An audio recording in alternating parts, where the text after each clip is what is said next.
Hello, hello, hello, everybody. Welcome on in. Welcome to the stream. Thank you for using the scum command. Don't forget, if you had a stinky weekend, if you want to scrub your brain and your mind of everything that you read on Twitter this weekend, hey, well, I've got the soap for you, okay? Cheeky soap is wonderful. You get a fat bar. You get a fat soap bar. That bitch lasts forever. Mm-hmm. It does. The best soap. The greatest soap. The most wonderful rectangle that I've had the pleasure of rubbing my fingies on. I'm telling you. The soap is good. I was sent it, no strings attached to use. Used it for a month, and I was like, damn, I like this soap enough to actually work with the brand. The soap tastes good. Oh, it's delicious. Medically, you should not eat the soap, but I'm just saying, I think it's delicious. I wanted to make a mention, because a few people did, actually a lot of you bought the soap. a lot of you have been trying it, and people have been liking it. I did want to advise, if you're going to use any of the soap bars in the shower, like it becomes a shower bar, you're going to like use it for body soap, whatever, get a soap bag. There's a product called a little soap bag. And it helps it last longer in the shower because, you know, my bars that are like for my hands next to my sink last forever. But when you get it wet all the time over and over in the shower and it doesn't need to, it will run down a lot quicker. So you get a little soap bag. Eat the soap as a if you don't little have treat, mobs. a forbidden snack. Helps with the lather. Yeah, it's really nice, and it has you use the smallest amount of it, you know. It's genuinely very convenient. And then, you know, the soap bar lasts so long when you use one of those, and you don't have to worry about like just throwing it around the shower, to be honest. So yeah, wanted to make mention of that. Do get a little soap bag. I also have the little drying rack that they have for it. They have a little silicone one, for like, you know, one that you leave next to the sink, and my bar is on that, and that thing has lasted me fucking forever. I don't think I'm gonna finish this thing for I don't know how long. I'm literally gonna have the soap bar for a year, still going strong. So you have Twitter, so you think you're okay? Hey, great. That's good. You know, we talked about, you know, whatever Twitter was exploding about yesterday briefly, but the thing is, I didn't want to talk about like everything about it. I just wanted to talk about like what I think about the, you know, like the business sides of it, or like a kind of a meta conversation about like what brings people to feeling some way. And then there are too many damn people in the comments of the clip that was posted on YouTube being like, can someone give me context? Why doesn't she give me context? I want to know all the context. And I'm like, man, just go look it up.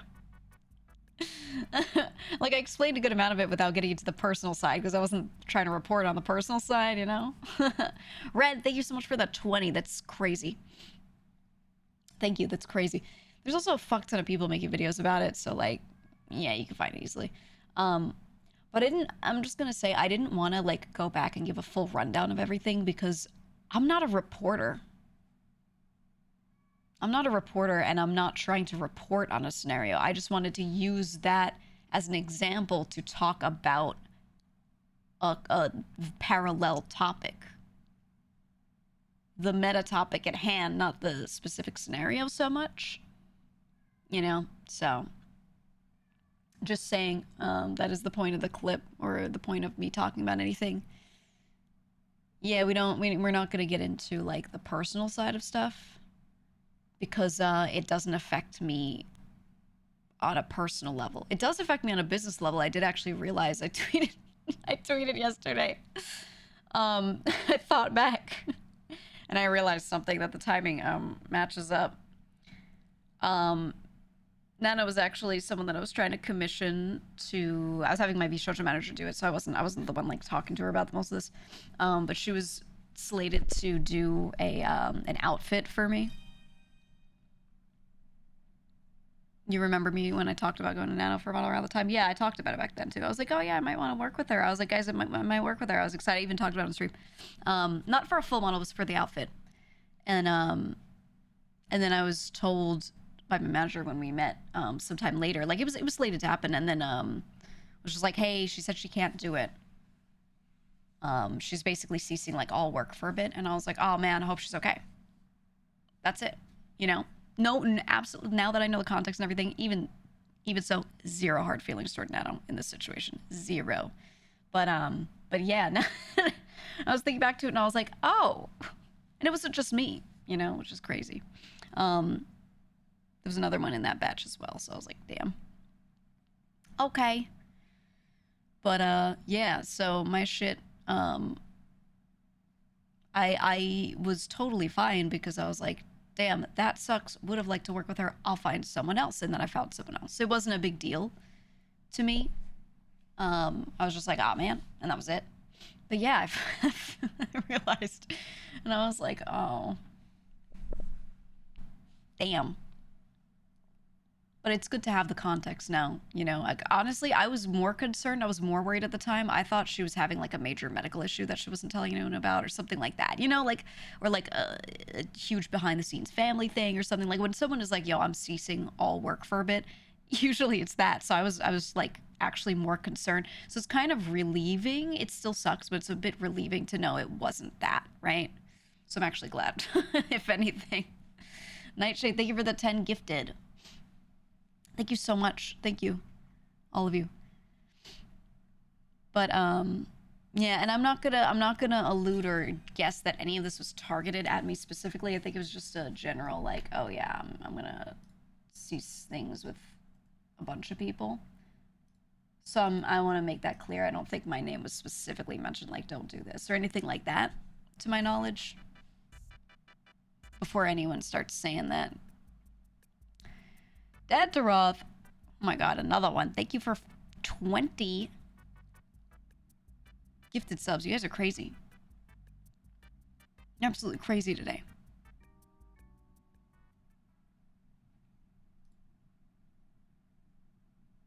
Absolutely insane. Hold on, let me scroll down. There are a few more. Ray, thank you for gifting 1 sub. Aughts at 45 months. That's crazy. You know, I'm still... Moo! I'm still ultra chill with a lot of people who are smaller creators, you know, and a lot of my friends who've been my friends since the beginning still can message. Geegler. Otz is one of them. He's right there, resubbing for 45 months. He's one of the first people I met in this community who I actively hung out with, and he's right there. And I, you know, I shout him out when he's here. I'm like, oh, guys, I played Vintage Story because I saw Otz playing it, you know. Just saying. But that's a good thing to do.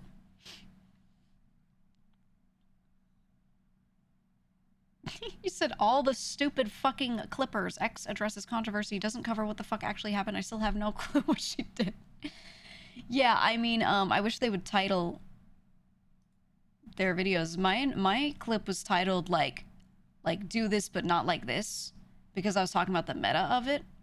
And people were still in my comment section being like, okay, but what about the specifics? What about the personal side of it? And I'm like, well, I'm not talking about that because I'm not on the personal end of it. It doesn't have to do with me. That's for the people who actually, you know, were on the personal side of it to talk about. I'm even telling you, I was even affected by this scenario in some way now that now that we've realized. But even then, I don't see myself as part of the personal part of it.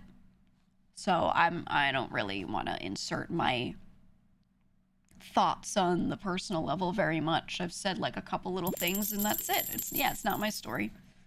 So I don't want to say I don't care, but I don't care to sit there and talk at length about all the specifics of the scenario, because that's just like news reporting, and I don't do that, you know? It's rare I say anything on any scenario like this. The only reason I'm talking about this one is because there was a bigger meta conversation I did want to have on top of it, because I do see this in other scenarios of people, you know, being a little different in front of friends or whatever, and then going out of their way to make a move that might harm that person's brand or hinders them or stops them from getting a nice thing that they're trying to get or whatever. You know? So that's why I wanted to talk about that side of it, or the more business side, the more clinical, sanitized side of things, the very cut and dry stuff, not, you know, not in the weeds of personal shit. I mean, also there's so much that has not been said by the other side, and I don't really want to get into talking about like thoughts on people's personal issues, whatever, in general, but also especially when one entire side has said practically nothing. You know, like for me personally, someone who's not even like in it like that, I don't see the point in me developing even a full opinion on it, unless there's something else said from the other side too, or something like that. And even then, if I develop an opinion on this scenario, it doesn't affect my life at all. You know what I mean? like it doesn't change anything. There are people who are very much affected by it, people who are really close or were really close to this person like that. They're the ones who, you know, should talk about it or something if they want to. Even they also don't have to say a damn thing. They could just be like, oh, crazy, and then not say anything. You know what I mean? It's more just if they want to. But, you know, it is what it is. The main thing I want you to take away, though, in general, is that anything I said was not a defense of the behavior. I want to make that very clear. There are some people that seem to think that because I didn't, like, again, come in with, like, a steel chair on it, and I didn't be like, that's fucking crazy, you know, or, like, sound over-emotional, that maybe I was like, yeah, so you hate waffles, exactly. No, completely unacceptable behavior. I think I kind of clearly said that when I was talking about it, but I think if you don't, like, crash out, people think you're, like, approving or something like that. I don't know. And when I say people, I mean, like, 5 people. Nothing crazy. It's great hearing Cotton have so much fun in Block Wars yesterday. Yeah, I was glad she could join us. I was glad she could have fun with us, have a great time. That's all I hope for people who are personally affected by things like this, that they can just find more people that are legit and have a great time. And to be honest, you know, I did say yesterday, like, look, there are more people behind the scenes that do these things. When I say more people, I mean some more, a small pocket more. The vast majority of people who are creators are able to separate these types of emotions and how it might affect their personal relationships, whatever, with their business. They're able to separate personal and business pretty well. People always misstep. Every good person can do a bad thing, but most people, they do like one slip up. Oops, sorry, I won't do it again. You know what I mean? Vast majority of people in this community are totally fine. And I think the one thing I've seen on Twitter a bit that is not good is a lot of people being like, this is why I don't make friends. This is why I can't trust anyone. This is why I... And I'm like, at least in my experience, and look, I'm a very social person. I've spoken to a lot of people in this community and got to know a lot of people. Vast majority of people I've met have been totally fine. Totally fine. And you will occasionally identify someone that has some red flags, and if you don't want to interact because of those flags, you have a gut feeling, that's fine. You don't have to be interested, you know, in being friends with anyone. But you shouldn't be scared of befriending people or being active in a community because there were some bad eggs. And there are people fear-mongering, and I don't think they're doing this to be assholes. I think they're just like worked up. But there are people who are like tweeting a lot of things out like everyone's like this, they're all like this, and no. In my experience, no. If that's their take, that's fine. You can think what you like. Maybe they need to get better at finding people. Maybe they need to try more. Maybe they gave up too early. Yeah, don't overcorrect, exactly. My experience has been really good in this community. Yes, there are some people who ladder climb, but compared to a lot of other streaming communities, I think the VTubing community has been overall a lot more supportive. Truly, genuinely, really nice. There's so many people that are so great. And I've made so many legitimate, wonderful, incredible friends. And we keep each other safe. You know, if someone is doing something behind the scenes that isn't so great, A lot of people will let people know, but people are also very soft in this community. They tend to let a lot of this stuff go because they're like trying to see the good in them. They're trying to support. They're like, oh, they just did one thing wrong. I think they can learn from this. You know, people are really forgiving, and I find that this community is both better for it, and it does mean that some of these people maybe overstay their welcome a little, you know, or their behaviors do for sure. But this community is also one that has let a good number of people who've made smaller mistakes bounce back from it and not completely cancel every little thing. So I found that this has been a really nice community, actually, and a lot of people have stayed here and learned. And that being said, depending on how bad your shit is, I don't know. I just hope people, you know, learn. That's all. Mind the Moose, thank you for the 5.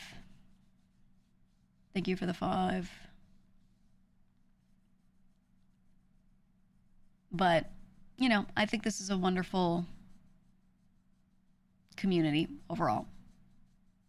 And like any community, literally any community, there are people that are not great. But there are also a lot of scenarios where the scenario isn't great, but the people are like kind of okay. There are people who are middling. It's a spectrum of people. It's the same in every industry. It's the same everywhere. You know, and you shouldn't let that scare you and make you be like, oh, I'm not going to interact, or oh, I'm not going to try to make friends. You just do yourself a disservice and you end up not wading through everything to find the good people, you know? So just is what it is. You wonder what GamerSubs is going to do? I mean, I don't think they can make a quick decision. I think a company making a knee-jerk decision is a very bad idea. They probably need to get full context and figure out what to do. It's a lot more complex than just cutting someone off or something like that. You know, it's a very complex issue. You can do whatever you want with any company. If you don't like that someone is signed to something, whatever, you can always like not buy products. No one has a gun to your head making you buy products. At the same time, don't force and bother a company to make a statement or make a decision right now. There's just so much shit they have to go through. They might have to sit with lawyers for weeks if they want to do something and figure it out and negotiate something, right?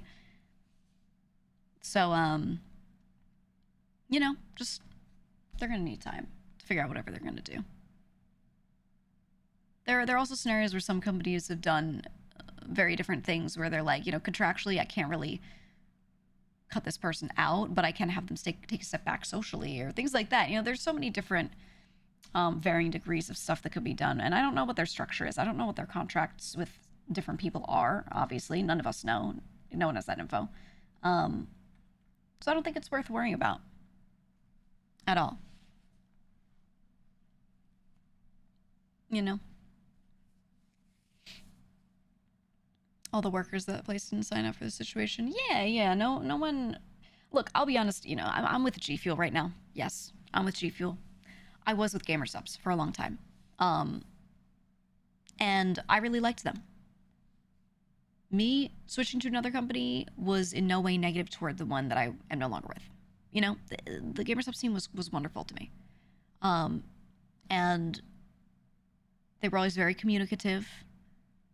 When I was talking to them, they would take their time to sit there and talk to me when we're figuring out how do we want this deal to work? How do we want this drop to work? They're very thorough, you know? So I can only imagine they're taking their time, being thorough.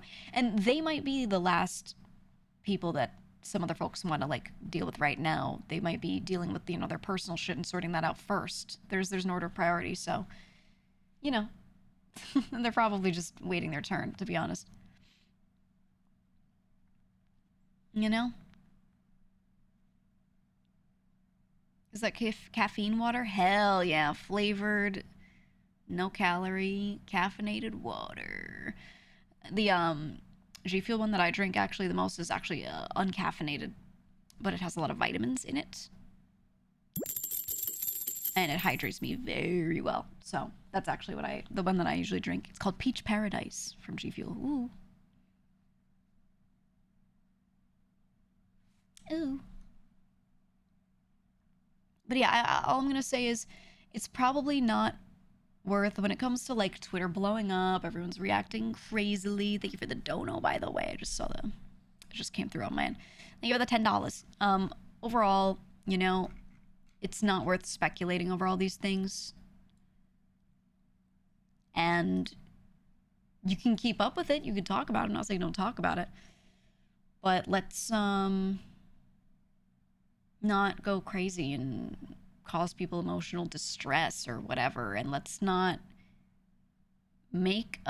formulate an opinion that can't be changed. Yeah, be cordial. I think it's okay to call out behaviors. It's okay to be like, that behavior is bad. There are people now coming out later and like starting to dunk on her for some things that have nothing to do with the situation, and they weren't even bad things that she did. And I'm like, I no matter how much you dislike her overall at this point, I wouldn't do that. I don't see the point in doing that. Shouldn't you just say nothing, right? I don't know. Yeah, the witch hunt kind of thing. I'm not a fan of that. I'm gonna be honest. You could like walk up to my friend and slap them, and I'd be like, okay, maybe you should get slapped back. I'm not gonna go beat up like you for the next month. You know what I mean? Like, like people start to pile on all this extra shit, and I'm like, let's just focus on the actual topic. Because it's not that I think like a person who did a bad thing is totally undeserving of whatever karma comes their way or whatever. I'm not saying that. I'm not defending. I'm just saying like, it makes, okay, keep in mind, it makes you look bad. If you're like, now that this person is dealing with this thing right now, let me dredge up some old shit to bully them over that wasn't even a bad scenario that they did. You know what I mean? I think that makes the person doing that look bad, even if like their reasoning comes from a place I understand. It's a little weird. Like in examples, I saw people like pulling up one of her old covers and being like, "This shit sucked," and I'm like, I don't think we need to talk about that right now. You know what I mean? Like you can have your opinion on it, but like, I think it's not even the context of what they're doing. It's like the purpose of, like, what is the purpose of that? Ooh, I was waiting to bully someone and I couldn't before because I didn't have a reason. Now that I've been given a reason that I can not get consequences for, now I'm going to bully them. That's what that says to me. So just remember that if you start piling on extra shit that has nothing to do with the scenario, you might look really bad. People like me will look at that and be like, ew. So, you know, keep it to the actual bad things that they did, you know, or whatever. And it's okay to give an opinion, just like some of it's excessive, you know what I'm saying? Kick them when they're down. Yeah. And like, if they want to keep talking about like, here's the shit that this person actually did, I'd be like, yeah, go ahead. You know, but where does the line separate providing perspective with drama farming?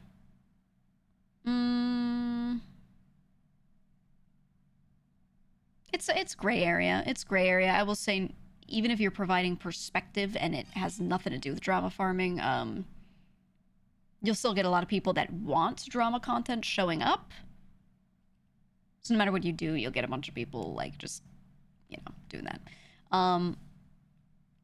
Like for me, my line was like, I'm not gonna get into like the personal shit. There were people in the chat that were like, what about this document? And it was just someone's personal issues. And I'm like, I'm not.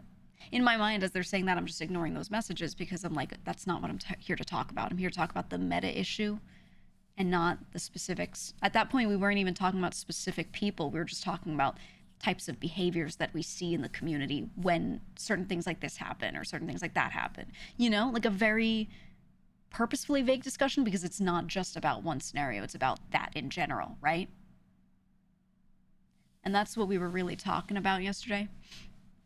So for me, that's kind of where my line was, like keeping it a little further from the specific and more onto the overall, like why I'm even talking about it, which is because, you know, I wanted to talk about things that I see in general.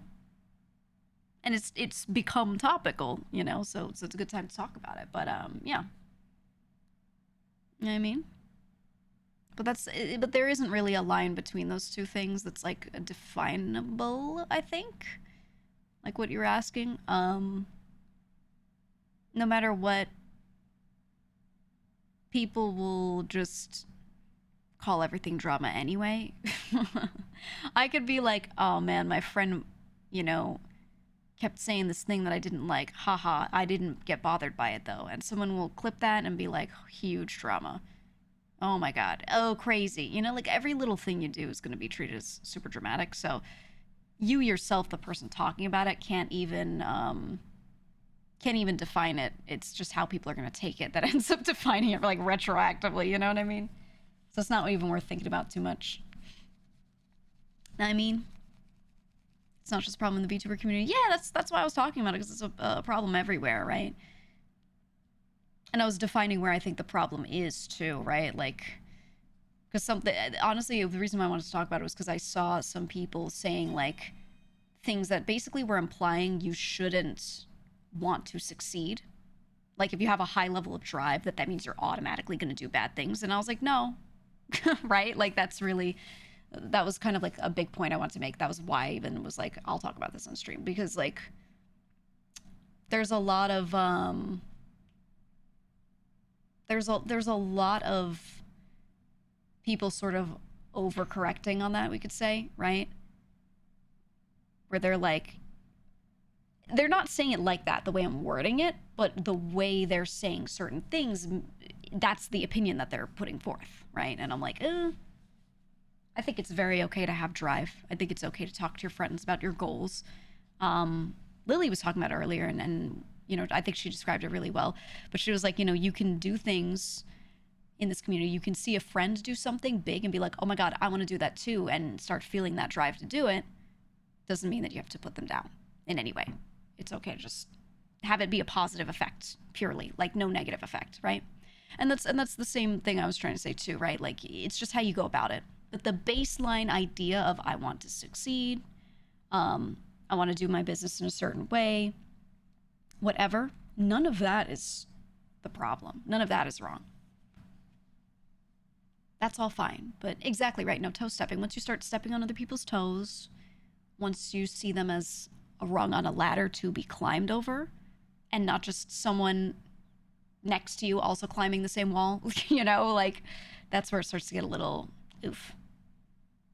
Right? That's where it starts getting weird. And yeah, so the TLDR of all of that is just be chill. Just be chill. And when you meet people and make friends with them, whatever, you should be able to talk to them about these things.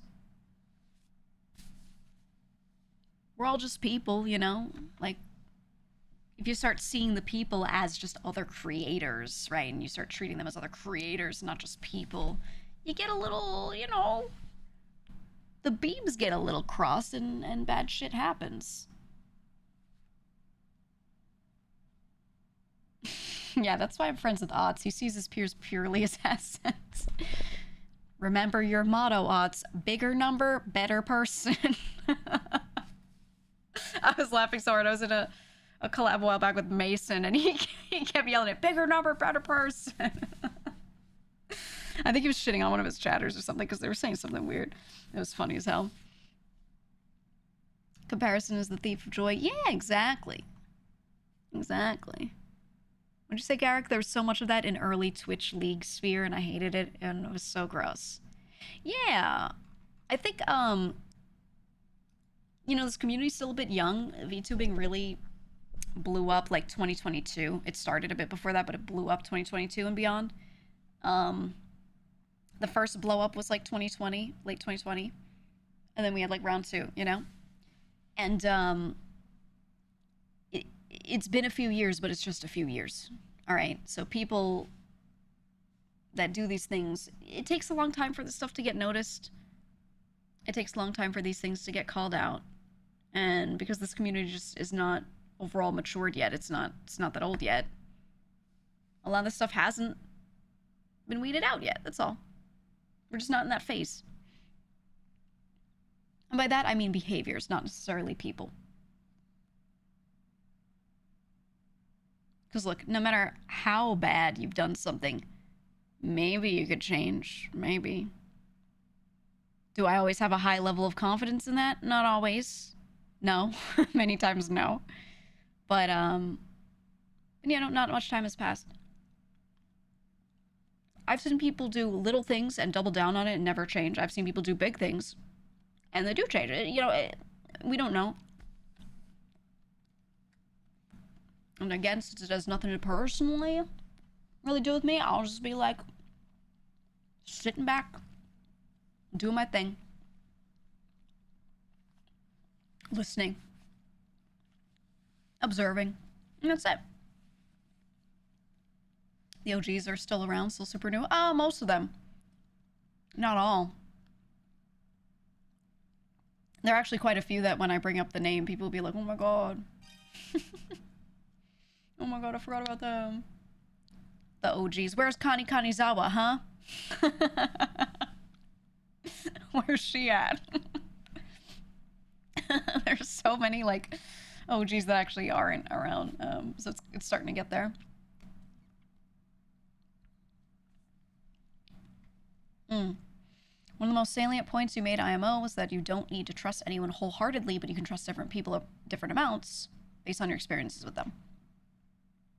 Yeah, you know, so many people are like, oh my god, I can't trust anyone, it's awful. And I'm like, well, why are you this isn't black and white, okay? You don't place like full 100% trust in a person the moment you meet them or not. The question is not, do I trust this person or not, like, ever. That's never the question, dude. What up, Supreme? It's just never the question. The question is like, how much do I trust them? What do I trust them with? Right? I don't know. People are making this like binary issue, and I'm like, it's not. Like, nothing in this world is a binary issue. Almost nothing. You know what I mean? So you meet someone, and you should always be wary of everyone whenever you meet them because you don't know them yet. You should always do that. Maybe you trust them a little more at first because your friends are friends with them, and they're like, yeah, we trust this person. And you're like, okay, so they're a little pre-vetted. You still don't wholeheartedly trust anyone when you first meet them. You slowly get to know them. That's just how it is. And anyone who's like, oh my god, how do I trust people? I don't know, the way you normally would in real life anyway. Like none of this should change. You should always have a, you know, a way you live your life. And you just keep doing that, dog. Yeah, Lamau, human relations. Exactly, man. Trust GEEGA with my life as long as she doesn't push that button. Oh, my name is Garrick. I'm so cool. That's what I think of you. You can trust me with everything but your emotions because I'll make fun of you. Ooh. Oh. I hate it here. Yeah, enjoy your fucking VIP badge. Ooh. Anyway. I'm on the screen now. Sorry, I'm still snacking. I kind of like talking about these things without my model on the screen. Because I feel like... How do I say this? I feel like the model gives what you're saying some personality. But it's not your literal face. Not to pull back the curtain, but you know what I mean? It changes things, right? Like if you have one of those models, it's like permanently like a little smiling. People watch the clip rather than listen. They'll watch the clip and they'll see that, and it gives a different flavor, is how I want to say, right? Like it gives a flavor to things that you say. So when I talk about like stuff like that, I just prefer to like throw up a BRB screen if I can and just like leave it like that, you know? I think it's better. Clipper shield? True. Actually, that's very true. That's very true. Yeah, someone clipped me talking and it's at like way too many views. And I'm like, brother, I was just talking to my community. Then again, I'm saying it publicly, so it's like not actually a problem when I get clipped. And I didn't say anything crazy, so it's okay. It's at 102,000 views now. Yeah, here's the clip. What about, you know, watch the one on my channel, guys. Thank you. I'm not mad at this clipper. They're totally fine. Thank you for clipping me. It's just more reach. Thank you. But watch the one on my channel, dog. Thank you. That's all I have to say about that. I don't know. I messaged Lily earlier because she was talking about all this stuff, and she was like getting a little emotional, and I wanted to like say something, but I'd said like 2 other things before, and every time I said something, a bunch of people would like tag me and be like, "Oh, hey!"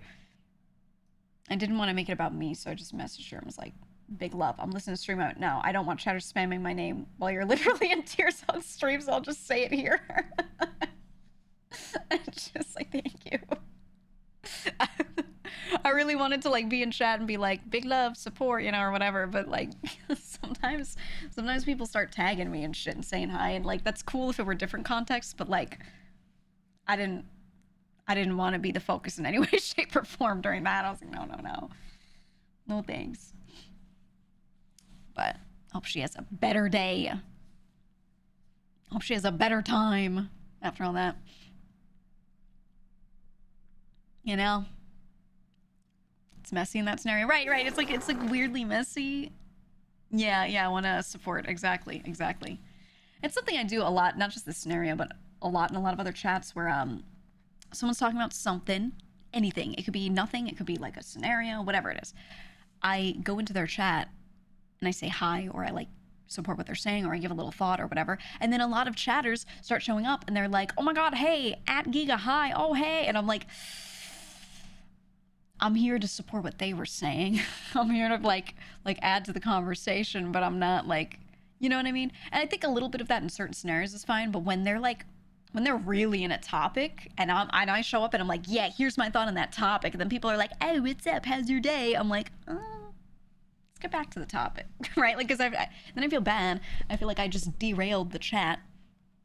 And sometimes the streamer just keeps yapping and it's okay.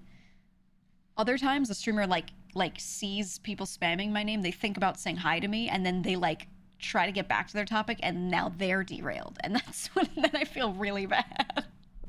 So I try to like, I just don't say anything, or I wait for like the right moment, you know?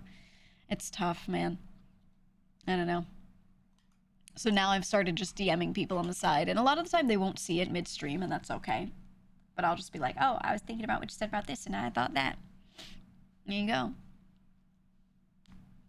The NL clip of the verified badge. Yeah.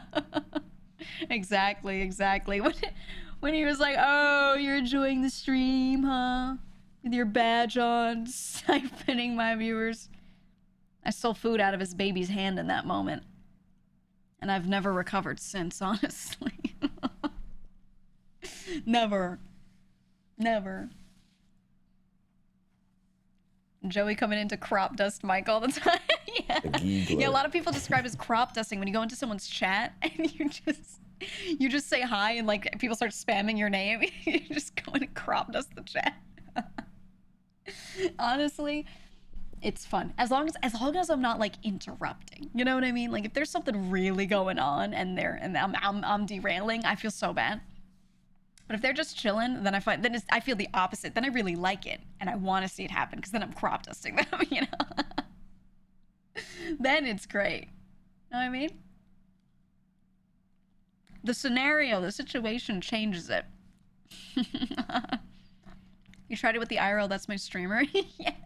Did you see it? The one that was live? I thought it was cool. That was really cool. I'm jealous of people that have fleshy bodies and can do events in person and shit. I need, when can I get a Boston Dynamics robot? You know what I'm talking about? I don't know if you've seen the old videos of it, but this thing is like really good now. But you know the robot that can do like handstands and shit? like it's like doing gymnastics fully. Yeah, it's like a super robot now. When they first showed it, it was still like, yeah, Atlas is the new one, yeah. It was walking around, it was like teetering, you would push it and it would be like, "Oh, I didn't get pushed over," and everyone was like, "Holy shit, incredible." Now it's like doing tumbles and stuff, and like I see that. And I'm like, you know, could I contact them and be like, "Do you want to do something together?" And I like put myself on the robot on an iPad, you know? It'd be cool. But I don't think it's necessarily... I don't know. I don't know if it's meant to be like a full controllable robot like that, or if it's more meant to do its own thing, like a very complex Roomba, you know, where it follows its path and it's doing what you tell it go forward and it goes forward in its own way instead of you WASD-ing it, you know? I don't know. Yeah, Atlas is intended to be autonomous. I think so. But if they have one that's like, you know, I could whip out a controller and do some shit. I'm just saying. I'm just saying. I would love to do that.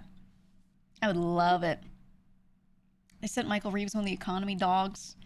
Yeah, but I'm not Michael Reeves. So I don't know. I don't know. That's a lot. Sync it with mocap, that'd be great. I think if I synced it, so I have the Xsense bodysuit. I have like the full body tracking suit. I think if I put that on and tried to sync it with that robot, the robot would just fall over because the robot isn't me. It's not shaped like me. It doesn't weigh the way I weigh. Its gravity, its center of gravity is different. I feel like I would try to take one step and it would just fall right on the floor instantly. Instantly. Hire an actor to be your arms and legs with an earpiece. Garrick, we should talk. I have some plans. Hi, Boone. I got plans, man. I got plans on plans. I've been trying to plan something huge, actually. With that, but like a lot of people. And it's so annoying to plan. But I'm trying. I'm still going for it. You see GEEGA choking out someone mid-con because they were being mean. With the robot. I just get a Boston Dynamics robot and start, like, choke holding someone who was a big meanie. That's why I shouldn't have a robot, man. I should not. Yeah, me when I'm at the con and I fucking get you. I actually really wanted that. I wanted a little hand that comes out from like our iPad Segway bot thing. And I didn't want it to have like a full articulated hand. I just wanted a hand taped to it so people could go up to it and put their chin on it or like their neck in it and then take pictures with it. And I could have a billion screenshots of me when I fucking get you. I really wanted that. And they were like, we're not taping an arm to the robot. But I was like, please, man, please, I need it. I got a fierce need, okay? I'm a person with needs and I need an arm taped to it. We could dab up GEEGA then. You get it. You get it. You're feeling me right now, okay? I wanted the arm on there so you could dab me up at the con. Okay? Yeah, we could tape a boxing glove. True, you could pound it, you know, boom. It could have been great, man. It could have been great. Yeah, you see the vision? Do you understand what I'm going for? I think it could have been fantastic. So all I'm saying is, I don't need a full robot, but I think we need to do one of those. I also think we should maybe tape some scissors to the bottom sticking out because people keep walking into the robot and kicking it all the time. And you know, gotta do something. Maybe a little less violent. Maybe we install bird spikes, like hostile architecture or something, just to make it uncomfortable. I don't know. But we need something to keep the people from like walking up to it and smacking into it all the time. So I think bird spikes are gonna be the way. Needs wheel spikes like a chariot. Oh yeah. You know what I always wanted? What is it? A palanquin where they like, you have like 4 people carrying it and then you have some princess sitting in some box that they're carrying on their shoulders. I need one of those, but it's just me on an iPad. And I have an entourage that just carries me around. Forget the robots, man. Forget that. Who needs that, dude? Easier to carry? Yeah. I mean, realistically, what I want to do is I want to be able to do a proper full IRL stream with someone where they can also be on camera. So get a camera person, and then that person can walk around with the camera person and with me, and I can be attached to the body of the camera person, right? And then they can like tour us around instead of it just being like first person POV all the time. I always wanted that, but it's never actually been that crazy hard. It's just been a thing that every time we try to coordinate it, it like doesn't happen. And there aren't too many opportunities to do it because there are only just so many cons that I know people going to for sure. So yeah, and it's just how it is. Get a 410 body double in one of those blackout suits with your face taped to the front. Ooh. Ooh. Like with High Guy. Yeah, High Guy sometimes does it where like he like selfie sticks it, but what I want is he wouldn't have to carry anything. Someone else is carrying everything. The VTuber strapped to their chest, the camera, everything, and then someone else is like the person walking with us and showing us everything. So that way they don't have to worry about the broadcast, they don't have to worry about holding all the equipment, they can just walk around and point at shit and you know what I mean? I like that better. That's what I want. And then I could just get like a random creator friend, you know, hire a camera person and get a random creator friend to run around with us. I think it'd be nice. So you've got a host instead of an operator? Exactly. Because I feel like I feel bad when they usually don't mind, like they're opting to do this, but I feel bad when we have someone who's doing both at the same time. I'd like them to just be included, like without worrying about it. So I've thought about maybe hiring like a camera person to just do that. Yeah, or a staff member if they want to do it, whatever. Was that the Twitchman guy? Hi guy? Yeah. Twitchman, Twitch. We love him. You'd need to be in LA since there's lots of actors who would take a role like that. You could be anywhere. Realistically, I can get a host. I have so many friends that would do it. I just, I need a camera person who, like, is really savvy with that stuff and doesn't mind not talking. I don't mind if they talk a little, but, you know, someone who doesn't mind just being the camera guy. I could probably just hire one, honestly. Have Mike do it. Oh, Mike and his backpack fiascos, man. He's so I don't think he wants to do it if he has to pay the damn subscription for his own equipment, man. Steal Oscar from Zen. I tried last time, man. It didn't work out. Didn't happen. Like when Mel rented a human. I loved that video. Oh. I loved that video. It was so good. We're trying to hunt for that Twitchman Twitch clip. Where is it? I think that's on Hi Guy's Twitter. Yeah, it's on his Twitter. Go to Twitter, go to the media tab and scroll and you'll find it eventually. One of these days. Major current achievement model is gorgeous. It's Goria. G-O space R-I-A. Goria. Our commissions are closed right now though because like literally everybody is like, I want that model. And I don't even know how many she's made in the last year, but like a couple of us got these models and all of a sudden our commissions were slammed. And I'm like, ugh, poor Goria. I mean, like, not poor her because like she's getting a lot of work and that's a great thing, but it's a lot. It's a lot. I wanted to commission her again for something else, like additions to this and some other things, but I had to like wait for months.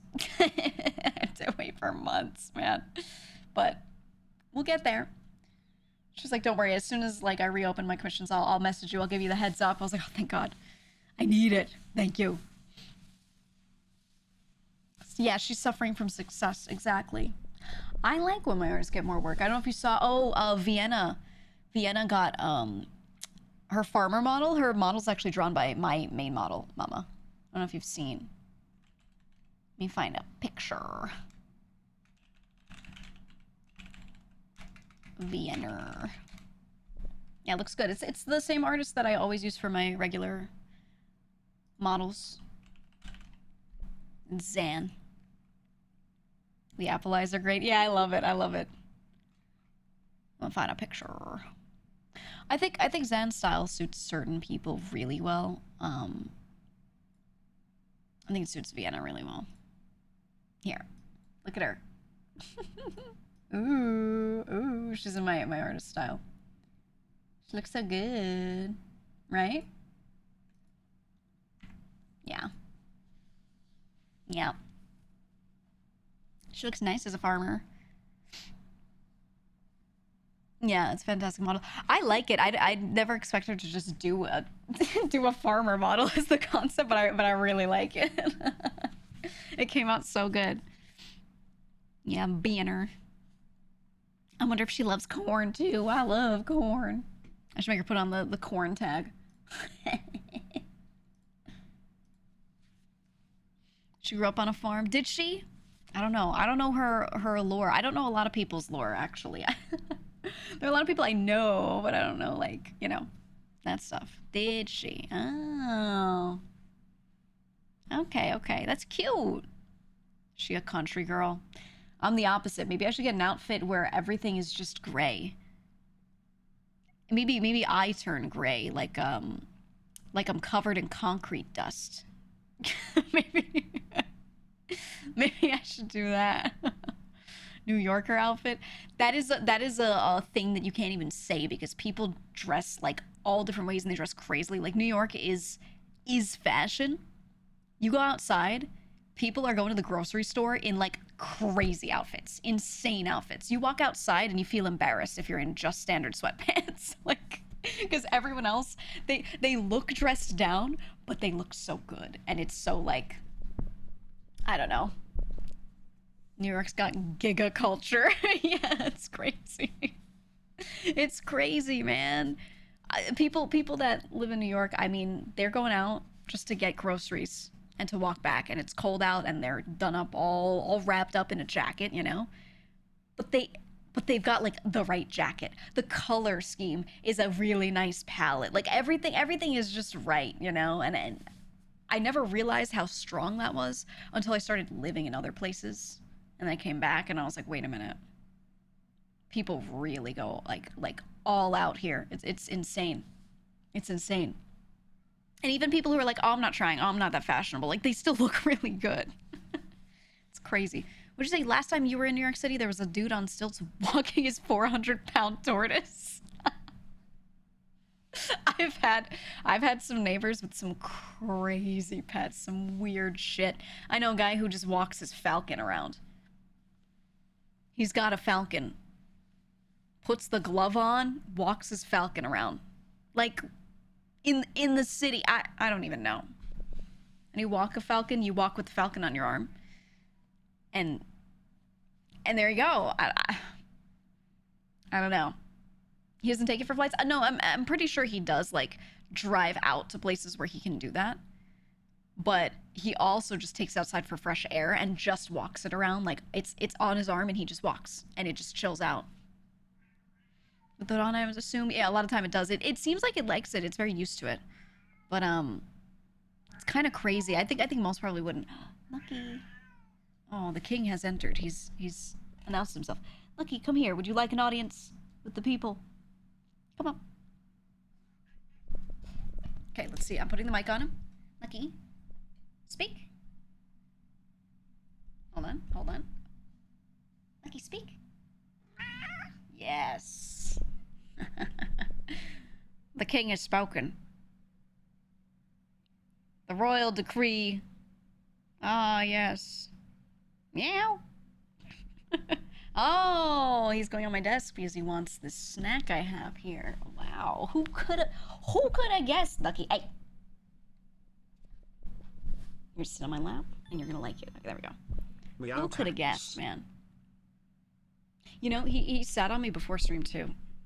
He slept on me for like an hour and now he's back. He just he's obsessed. He's so bad at spending time alone. He just can't. He can't do it. Now he's just gonna lay on me.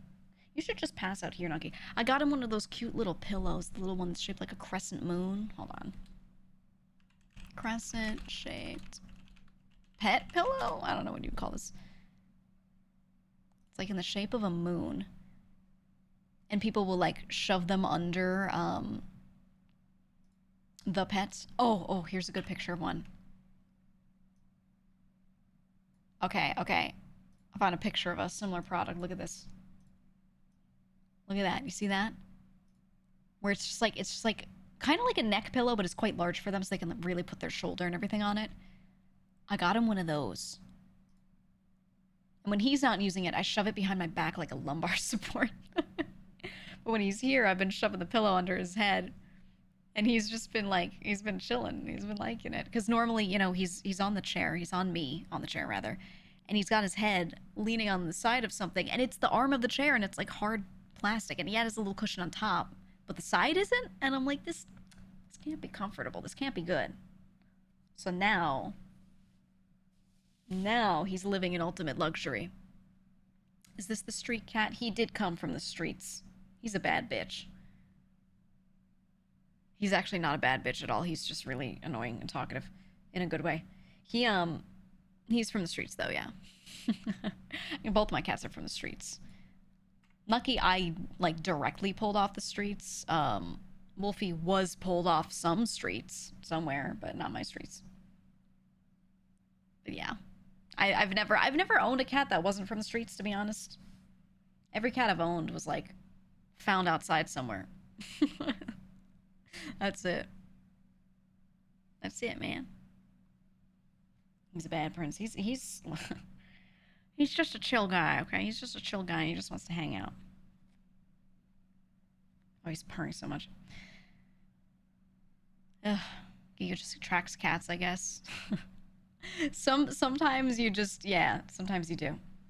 Sometimes you do, man. Anyway, what are you guys up to? What have you been doing? What's going on? What'd you do today? It's Sunday, and it's already, well, I'm Eastern time, so maybe it's different for me, but it's already 4 p.m.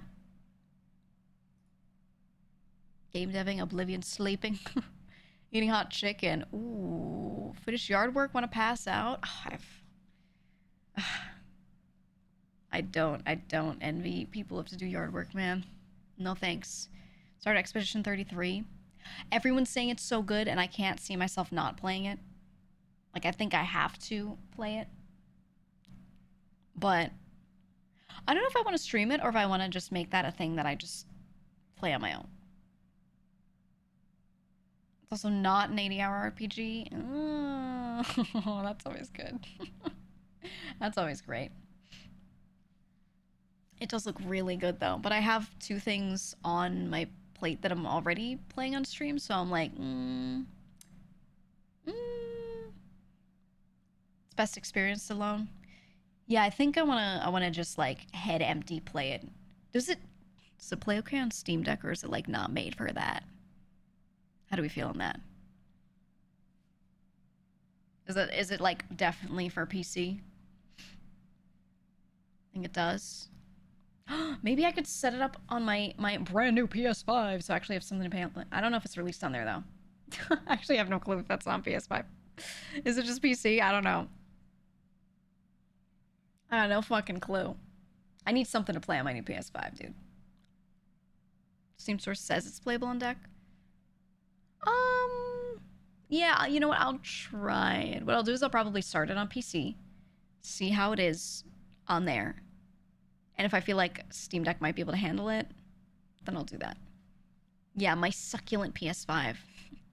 Oh, it is on PS5, Xbox Series X, and PC. Okay. Because, I don't really play anything on any console anymore, other than my Switch, and that's, like, laying in bed, or I usually dock that right here, and I play that stuff, like, at this PC, you know? I just, my middle monitor, I open up the capture software, and I use the same dock that I use when I'm streaming a Switch game, and I play it here, you know? So I want to play stuff like in another room sometimes, because I just kind of live in this room a lot, you know? And I think it'll be good. So maybe I'll do PS5. I don't know. I don't know. You're back from having a succulent Chinese meal? Ooh, what you get? What you get? I'm jealous. You said, was studying to get into college, but you popped up, so it doesn't matter now. No. Go study. No. No. Go study. Nuh-uh. What is the charge? Eating a meal? A succulent Chinese meal? I miss them every day, man. Time them out, considering it. If you could do both, you can stay here. But if you say again, no, I'm not going to study, I'll just time you out. Time you out for a day. Yeah, go get that education. And I know I've said a lot of things where I'm like, oh yeah, working in tech, you can do a lot without a degree, whatever. I still think it's worth it to try and like get a degree in whatever you're trying to do. Just don't be like, yeah, this VTuber said certs are cool, so I'm not gonna get a degree. Please study. Get the piece of paper or whatever, man. Though I do think on average a lot of my chatters are past college. I think a lot of you are in normal ass adult jobs by now, right? At this point. Pretty sure. Pretty sure. Yeah. I was there too once, and now look at me. This is what working does to you, man. Terrible. Awful. 2 of them? You have 2 jobs? And I see you here all the time. Ooh. What's that about? What's that about, dude, huh? You been working? You been really working? Or you been like, you know what they say? I was gonna say, Garrick. Working hard or hardly working. Ha ha ha. Ha ha ha. You know what I mean? I've been there working two at once. Been there, done that. No thanks. Although to be fair, honestly, I sometimes with the shit that I have to do for this, I feel like I'm working 2 jobs. I feel like I'm working 5 jobs and they all take like 10 hours a week. That's how it feels, because there are all these different chunks of tasks you have to do and very different things you're doing, and they feel so scattered that I feel like I'm working 5 different contract jobs. It's odd, man. Miss working for Twitch gave me an excuse to be watching Twitch. Smooch. I don't know if I would miss it personally. With the way things are now, I don't know. I'm good. Yeah, not anymore. I know.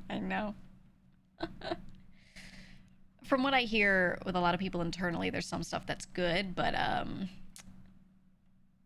there's some stuff where meh. Not the greatest. Though my friends at like the Department for Creator Clubs are having a great time. They're chilling. They're doing great. But some departments, nothing catastrophic has happened in a month or so. Yeah, but inevitably. I mean, like everything they do, people will shit on them. Whether it's deserved or not doesn't matter. Like either way, everything they do, people will shit on them. So you say nothing's blown up, but they'll go announce something that they think is a positive change, and people will be like, "Oh fuck," it's just gonna happen. And then you add that to like all of their actual missteps, and it's just it basically every other month something will blow up at Twitch. Always. I remember actually one thing that I did like that they did was they made it said you don't have to be affiliate to get payouts anymore. There's just a dollar threshold that you have to hit. And they did that. And I was like, oh, that's nice for like the people that stream really infrequently and just their friends watch and they're not really going for affiliate. Like, that's pretty cool. And then when they did that, so many people were like, oh, so what? So my affiliate status doesn't matter anymore? Oh, so you're devaluing my affiliate status. And I was like, brother, just let the people that stream to 2 people have their $50 every 5 months. I was like, there's not that many people that are gonna be subbing to them, if they're staying tiny streamers. They're just doing this for friends or something. Like, it's fine. I don't know. They've done other stuff that I haven't liked, but that one I actually thought was good, and people were freaking out. Yeah, it goes into your Twitch wallet. It's true. But still, it's usable, man. It's something. I thought it was fine. They're watering down the waffle market. It's true. It's true. I remember that, yeah, partners were mad when they gave affiliates more emote slots. I remember that too. I get it from like why they feel negatively about it for the first 10 seconds. Because the first thing that comes to mind, if you're like partnered and you work so hard to get there and then you get your partner benefits, which aren't much, not a lot of benefits, just some, and one of the few is all your emote slots, right? So you make it, you get your badge and you get your emote slots and you're like, oh my god, yay, right? And then the first thing that comes to mind when you see that affiliates now also get some more emotes too is you're like, but I worked hard for that. That thought of the but should last a few seconds and then you immediately go, oh, that's nice though, because it is nice and because it's not harming you. That's all. It's not harming you. It's fine. But no, there's so many people that were like crashing out on Twitter and they were like, what about me? And I'm like, you're doing great, pal. You're partnered. You're doing great. You're gonna be okay. Like, I don't know, man. I was just glad that more of my friends that were stuck in like the 10 emote only hell were not stuck in that. I don't know.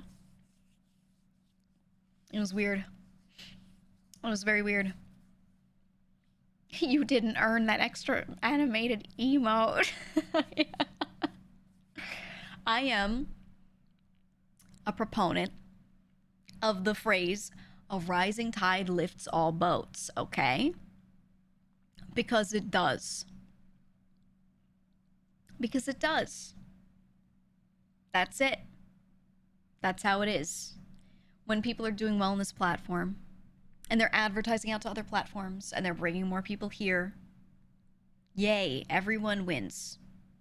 There will be some times, yes, there will be some times where one community, a lot of their people move over to another. That does happen. That does happen. But do better, be better. That's all I can say. Do better, be better, and understand that overall, most people benefit from these situations, okay? It's just how it is. It's how it goes, man. A rising tide will also eventually wash Florida away into the sea. Finally. It's about damn time. It's about damn time, man. One of these days, man. That's way too much emotional investment into emotes. Yeah, I think it goes to show how, like, worked up, or honestly how, like, fragile emotionally some of these people are, straight up, like, over everything related to their stream career. And this is why a lot of people are like, oh yeah, there's that crabs in a bucket mentality with a lot of streamers. You see an example of it literally with that, right? They're like, oh, hey partners, hey affiliates, new announcement, affiliates get some more emote slots, and then some partners are like, what the fuck, right? Like, if that's enough to make you upset and to feel attacked, you're not doing okay. Right? Like you're not doing okay, and you gotta unpack something, talk to someone, I don't know, but you gotta do something about that, right? Like, that's a bad sign when people are feeling that way. And the absolute mega mauled. It's a lot. It's a lot. And I think people should just calm the hell down. It doesn't actually, I don't know, it, like, if it's not harming you directly, why do you care that much? It's okay to talk about it in a way. Like, I don't say don't talk about these things, but the way they talk about it, they act like they just got stabbed in the middle of the street sometimes, you know? And it's kind of weird. A Twitch career, especially if you're living paycheck to paycheck, is really volatile, so it makes sense to be touchy and overreact when there's threat into the balance you manage to build. Yeah, I get that. I think that is a very true statement. At the same time, if they have a Twitch career and they're living paycheck to paycheck off of it, they shouldn't only have a Twitch career, because it is volatile. That's my thought, personally. I think if you are at that point where you're making that your career, but you don't have a nest egg saved up to, like, try and float yourself for some time while you try to make this work and see if it grows, you know, or you're not, like, already doing well enough where you can quit your job and you're beyond living paycheck to paycheck on it, you shouldn't be doing it, you know, if you're not at those points. It's a little crazy. It's a little crazy. Yeah, exactly what you said, Beard. Beard, that was my intent when I started streaming, too. I was like, this is going to be a hobby, and if it makes me money, it's just going to be extra, but I'm going to keep my job because I had a great tech job, and I was like, yeah, I'll just do this forever. And the only reason I didn't, as I've said a billion times, is because I literally got cancer, right? Like, I had a major health problem. And I was like, ooh, I should not really worry about that career so much. Streaming at that point was doing well for me. I was a 1K Andy, so I was like, it makes me enough money that I can like live off of it. Or at least pay my main shit. And then, you know, we'll see what happens. If it weren't for that, I would not have quit my great job, you know, to be honest. Even though I was doing really well. Just because it was volatile, and I was like, I don't see the point. And then, you know, once I made this my main job, I really liked it, so I've stuck with it since, and it's worked out. But, you know, I was doing, by all metrics, pretty well, and I still wasn't quitting my job because my job was just better. It was just better, like, financially, you know? So, I think people kind of pull the trigger too early on, like, quitting their jobs and trying this out.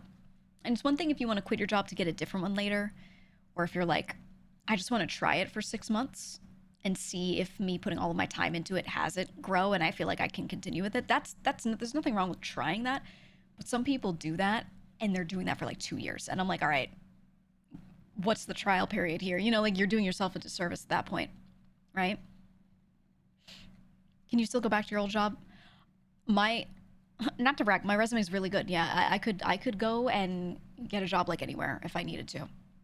If this didn't work out, I'm really lucky that no, I'm not lucky. I did that shit, but like I'm in a great position, right? Where I could just go and get a good job again, easy if I really needed to. Which is good, you know. Like I know I have that stability available to me if I needed it. But I like doing this. Our streamer's so humble. I'm trying to get out of that habit of being like, I'm so lucky for this thing I did myself. You know what I mean? I'm trying to get out of the habit of saying it like that because it's not, you know, not exactly how it happened. You know what I mean? I gotta like stop myself when I do that.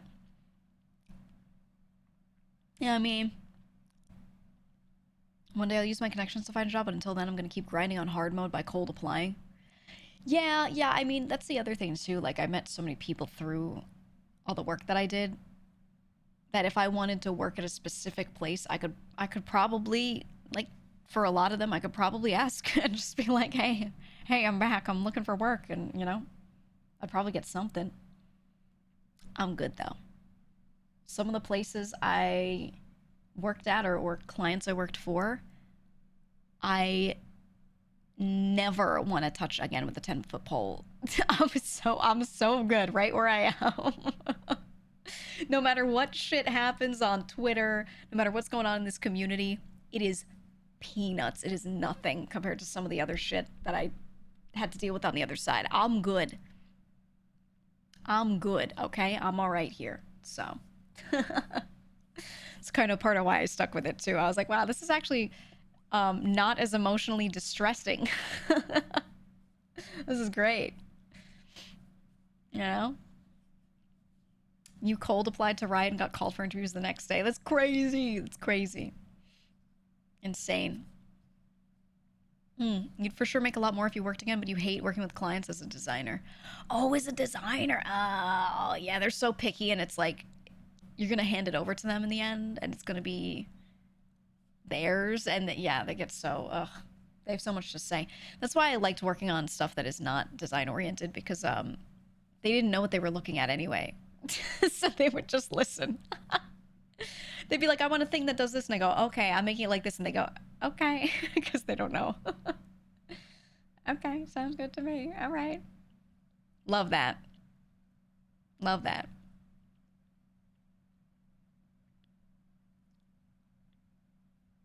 Yeah, I love it. It's perfect except this and this and this and make it cooler.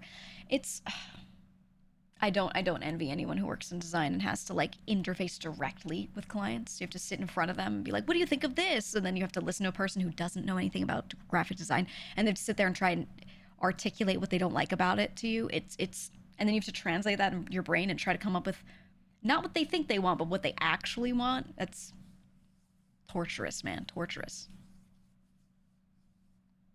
Torturous. Graphic and product design for small businesses, and a lot of them were startups, had no idea what the hell they were talking about. Yeah, it's... They have ideas in their heads, and they've done surface level research at most, usually, and that's what you're dealing with. But they feel like they know a lot. They're like, I learned more than I knew yesterday, therefore, I have been educated. They really be going into meetings being like, yeah, I know what I'm talking about. It's crazy. Oh my God, you were working on a multi-million-dollar barn revamp and the owner told you he'll just pay the neighbor kid a few bucks to paint it. We left the project the next day. That's my favorite, when you're working on something for someone and they see the bill and they're like, I could just do the rest myself. I had one client many years ago. We did a project for them, handed this project over at the MVP, okay? The MVP stage, which is the minimum viable product, rather. Typically, the minimum viable product is the baseline, it just barely functions, it just works version, okay? But there's still so much work to be done to make it good after that. Yeah, the bones, right? The structure, it exists, but it doesn't look good yet. It doesn't feel good to use yet. There's so much change you want to make, etc. It's just functioning for the first time, and you're putting it in front of them to be like, does it function or is it not doing what you want at all? Did we get this right?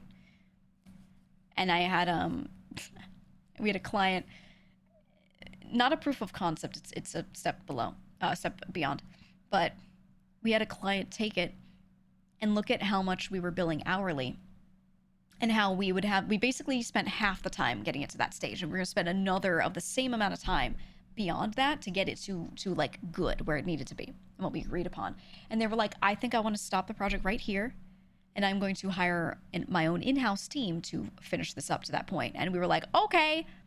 They spent all the money, called us back a year later, and we're like, it didn't work out, and we had to go back in and fix everything, and we billed them so much more for so much more time. It was funny. Kaho, thank you for the raid. I was talking about an old work thing. Thank you for the raid. Welcome on in. Hi, raiders. We're talking about work and all that stuff. What was going on? What was she doing on stream today? What was she streaming? Yeah, we're having adult talk. Not that adult talk, but you know. Adult talk. Grown-ups are talking. Yeah, but I hope stream was good. I hope it was a good time. We were chilling. I was saying I had a client a long time ago that we were building a thing for them, a tech thing, and they got to the stage where it was just barely functioning. So that was about half of the time on the project, right? To get it there. And we put it in front of them. We're like, look, it's barely functioning. Is this okay? And now we need to spend this amount of time again to get it to like the done stage. Like so it's the way you wanted it. And they were like, no, we're just gonna hire some in-house people to finish this up. And we were like, oh, okay, whatever you say. Because they didn't like that our hourly was kind of high for the quality, but it actually wasn't high at all. It was higher than what they thought they should pay. So they cut off from the project, and we were like, good luck. They hire like 2 developers to finish up whatever, and they call us back a year later and are like, so that product, remember that? Remember that project you did for us? And they were like, it's all gone tits up. It's all gone to shit. And we looked it over, and they basically had someone come in and try to finish it, but they went back and changed a lot of shit that we put in there that was good, that didn't need changing or shouldn't have been changed, and it was just fucked up. It just didn't even function right anymore. It looked good though. It looked good, like design-wise, it looked so pretty, but it didn't work well. So we went in and we scrapped every bit of work they did. Everything.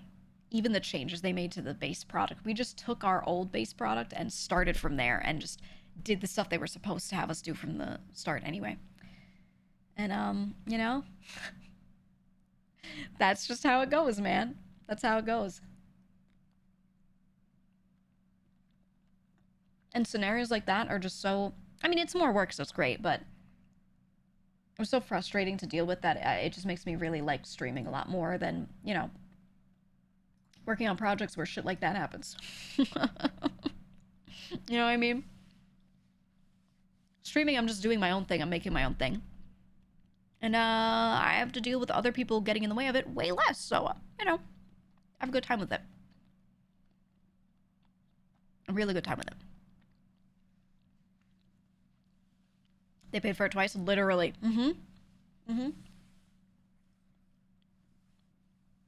But I understand them not listening to us because we were the people asking them for money too. So, they found out. They found out the hard way.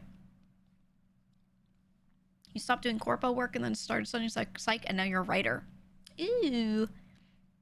Yeah, I mean, it's good to pivot. It's good to pivot. I really loved the work that I did. It was really certain clients, certain projects that I didn't like. Like overall, I still enjoyed what I was doing and had a good time with it. I like this more, but I don't dislike that. The problem was there were certain projects and certain clients that I would do anything to never deal with ever again. So, yeah, I have a good time here.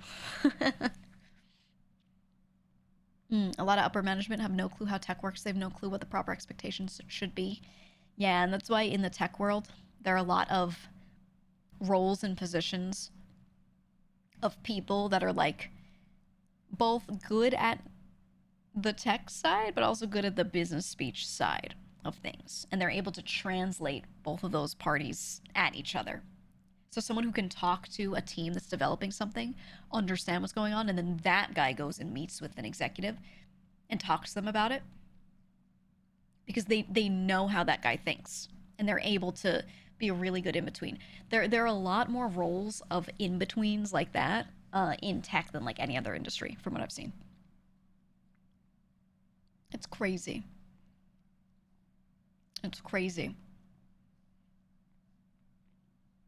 One of your coworkers was fighting a second contractor in a time zone 12 hours away on changes. The guy would make the project unusable at night and he'd fix it in the morning. Yeah, I've seen a lot of people like that on these like 12-hour schedules where they wake up and fix shit and then go to sleep. They hand off the project at night to the next guy on the other side of the world and then they wake up and do it again. Ugh.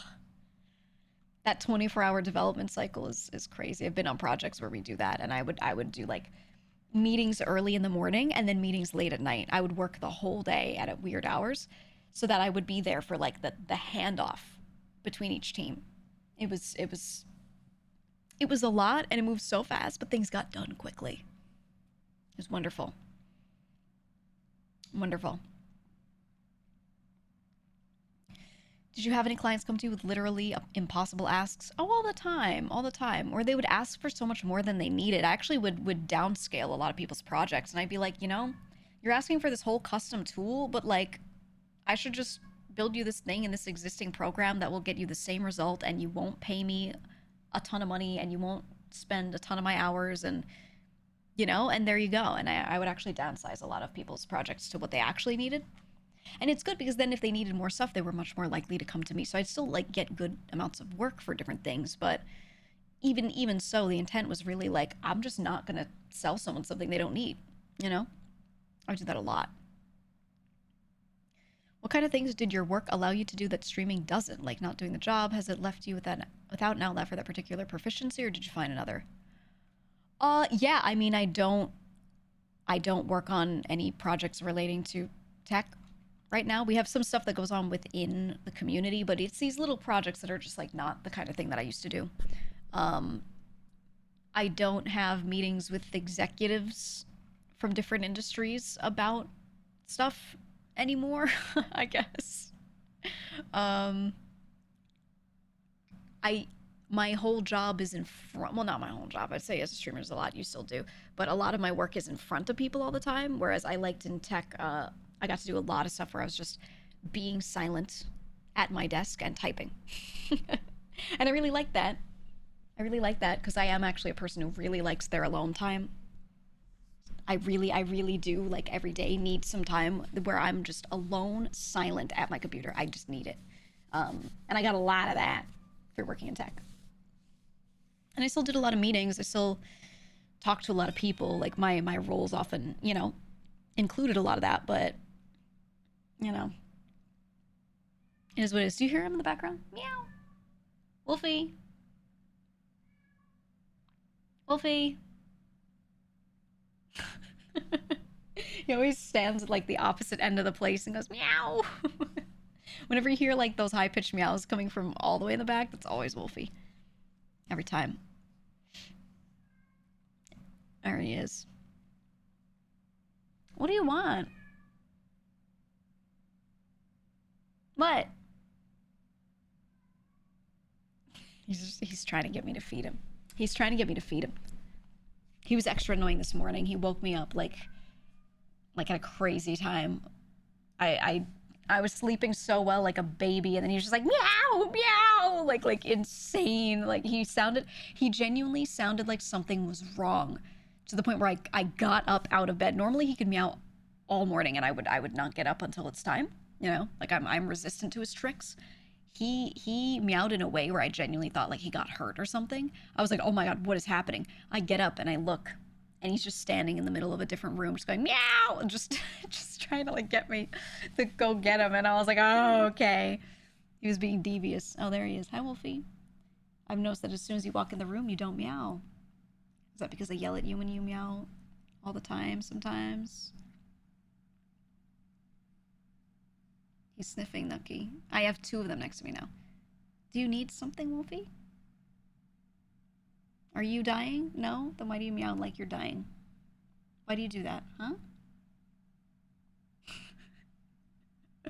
He's so hungry. He's starving.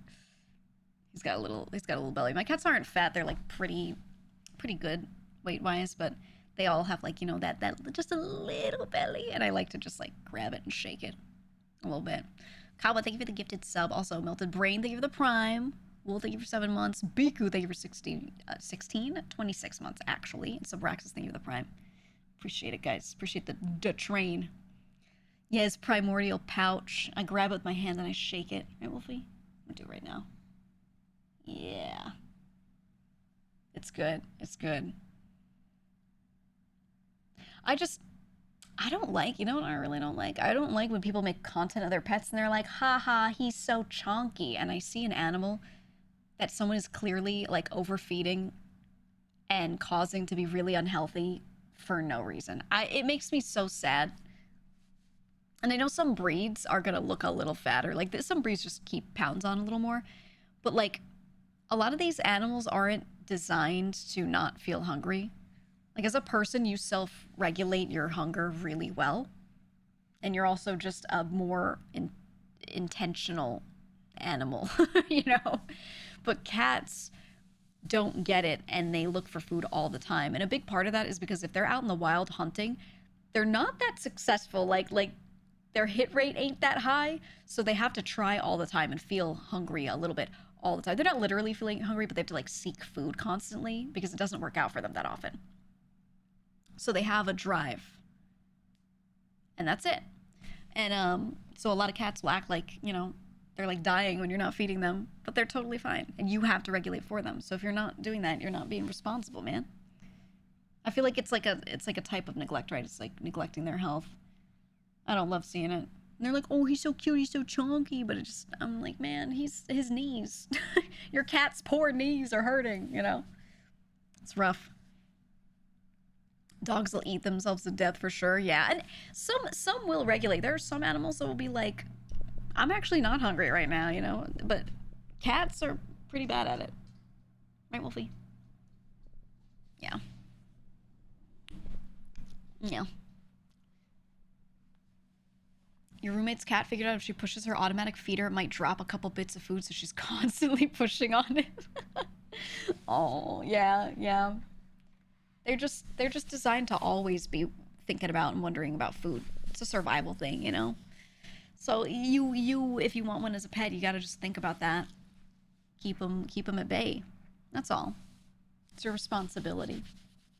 So Nucky at one point got like a little fat, a little bit. Because at one point I was like working somewhere where I would travel to one place for a week and then be home for a week and then travel somewhere else for a week and then be home for a week and everything. So I just was like, Mom, can I move in with you? Because like I was like, I don't see the point in myself paying for my own place, have my own whole place when I'm like out of it so much, and I have a cat, you know. So so I was living with her for a bit, and she would overfeed Nucky. She would overfeed him, and he was like getting a little fat, and I would come home and I would see him and I'd be like, hey, you're making him fat, you know, like he's not hungry. And she would be like, I'm not giving into him. I'm not feeding him that often. I feed him the normal number of times. And I was like, okay, well, how much are you feeding him during those times? And she'd show me how much. And I'm like, this is too much. This is too much. And I was showing her, like, cats don't really need a lot of food. So I was showing her the amount to feed him. She'd be like, okay. And then she'd keep putting a little extra in, like, oh, it just looks like so little. And I'm like, he's little, you know? He's small. And he's not growing anymore, you know? Man. Well, he was growing around the midsection, but, you know, not like he should be. It was just one of those things. Yeah, it was like a grandmother feeding her grandchild kind of thing, where they always like make the kids fat because they just love feeding them so much. She was doing that, but to my cat. So I was living with her for a little bit, and then I was on more contracts and things where I didn't have to travel all the time. So then I got my own spot again. And I was so relieved. I was so relieved because then I could just feed him a normal amount. So now he looks pretty good. He looks really good. Your friend's grandma would do the same thing, saying, but he looked so hungry. Yeah. Honestly, I get it because, you know, a lot of my family members have kids and I can't stop feeding them. Oh, I get it. Now, I don't feed them a lot. I don't give them huge portions. But I'll be sitting there at the table, you know, and like one of the kids, one of my like little cousins, they're like, it's one of my cousin's kids. I have a lot of cousins with kids, so I call them my cousins, but they're like, what? Cousin once removed? Whatever they are. They're my cousins, right? So my cousin's kids, they'll be eating. And I'll see them finish what's on their plate. And I don't even think. My body just moves, okay? Oh, second cousin, you're right. Once removed is like the other thing. Once removed is the generation. It's not second cousin. No, you're wrong. I looked this up the other day. Once removed, yeah. Anyway, I see them finish their plate. We don't put a lot on the plate at once. Just do a little, eat it, you know? So I see the plate get emptied, and my body moves on its own. I grab the spoon, I grab food, boom, slap it on the plate. I just do it. I just do it every time. And at some point I realized I was doing it without even realizing. Sometimes I'm not even like looking much. I just boom, you know, have a little as I spoon some on. I don't know, man. I can't stop doing it. I can't stop feeding them. They love it. One of my cousins, her kids, started getting into Magic the Gathering because their dad loves Magic the Gathering. And he was never like too much of a player. He just played a bit. So I started getting them cards. So then we sit around and we snack and I teach them about Magic. It's a slippery slope because then they'll be playing and I'll be like, you want some snacks while you play? And I keep feeding them. We love Auntie. She feeds us and lets us play Magic. I'm turning them into like tabletop RPG room dudes, you know, the guys that go to cons and like only go to the tabletop room. And they smell real fragrant. I'm turning them into those if I'm not careful. You know what I mean? Not good. Do you have plans for having your own kids yourself? No. Nope, I'm good. I like having cats. I like being like an auntie at most. I'm very good with kids. Doesn't mean I like having them. You know? They're very cool when they're not your own. Because you get to experience a lot of the good parts, a lot of that stuff. And you get to avoid a lot of the bad parts. I don't want the bad parts. I'm okay. You should get them some cheeky soap as a preemptive measure. Ooh, I'll get them to use flavors like Pulp Francis, may he rest in peace, or Absolute Cinnamon. Which you can get, !scum in the chat. You can get at usecheeky.com. It's moist critical soap, dude. It's good. It's actually good. It's actually great. You said I'll only have kids if I can do it with Viggo Mortensen.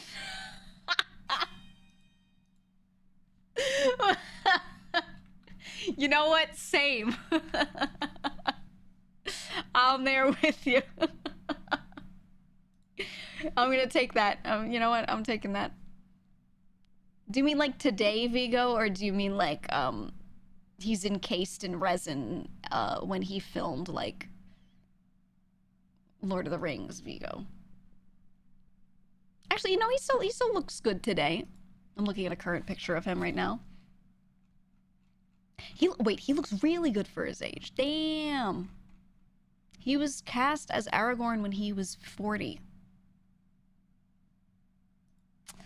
He both looked 40 and did not look 40 in that movie. Maybe it was the soft lighting. He did not look 40. He was 40? I would guess 35 at most. I mean, I'm looking at a picture of him as Aragorn. You can see, yes, you can see a forehead wrinkle, right? But I feel like in some people it's very normal in the 30s. So I don't look at that and go, oh, that's a 40-year-old man. Interesting. 70 in the books? Well, yeah, well, that's an aside. That's an aside. Said a hot 40, not a not 40. Some people age so well. Some people, they get out of high school 3 years later, they look like a leather handbag, you know? They just crust up. And then there are other people that look the same for like 30 years. It's crazy. He's my king and I aspire to look like him. He looked like a younger man who was aged a little bit by stress and responsibility. You know, yeah. Looked like a younger dude who maybe had a rougher life. How old is he now? Where's this Wikipedia? Viggo Mortensen. Let me see. Born in 58. He's 66. Oh, he's from Watertown. He's 66. Damn. Still kicking. Still cooking. He looks good for 66. Damn. Well, may you all age the same or something. Let me see. Does he have a wife? He had a wife from 87 to 97. They have a son. He has a partner since 2009. Blazing, we're gonna have to kill her. She's a Spanish actress.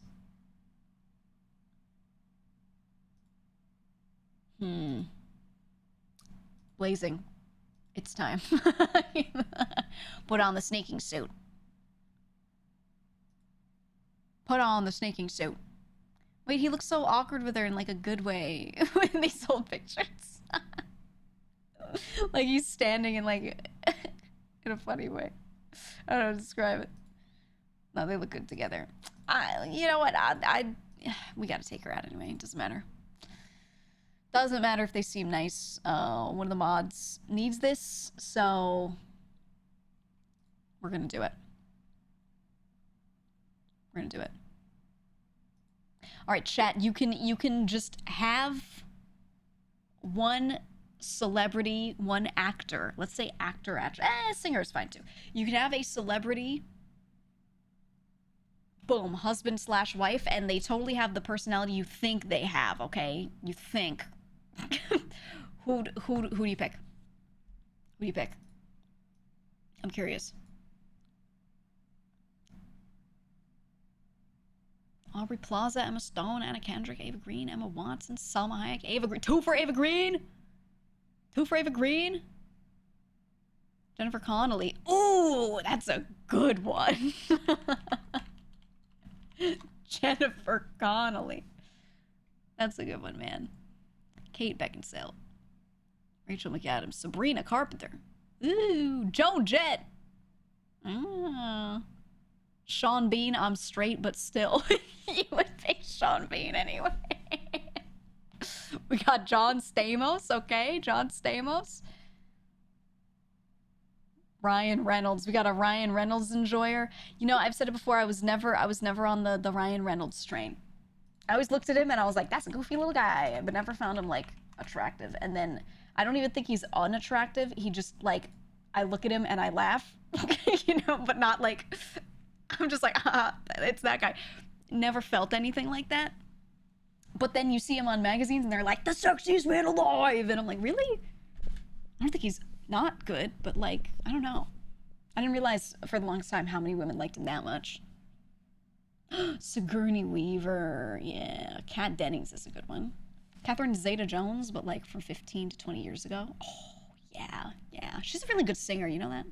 Really good singer. Nick Cage, David Tennant, Liv Tyler, ooh. Ooh. Monica Bellucci. I've seen multiple Monica Bellucci and Marissa Tomei now. Those are the good choices, man. Those are the good choices. Henry Cavill, your beloved. Okay, okay.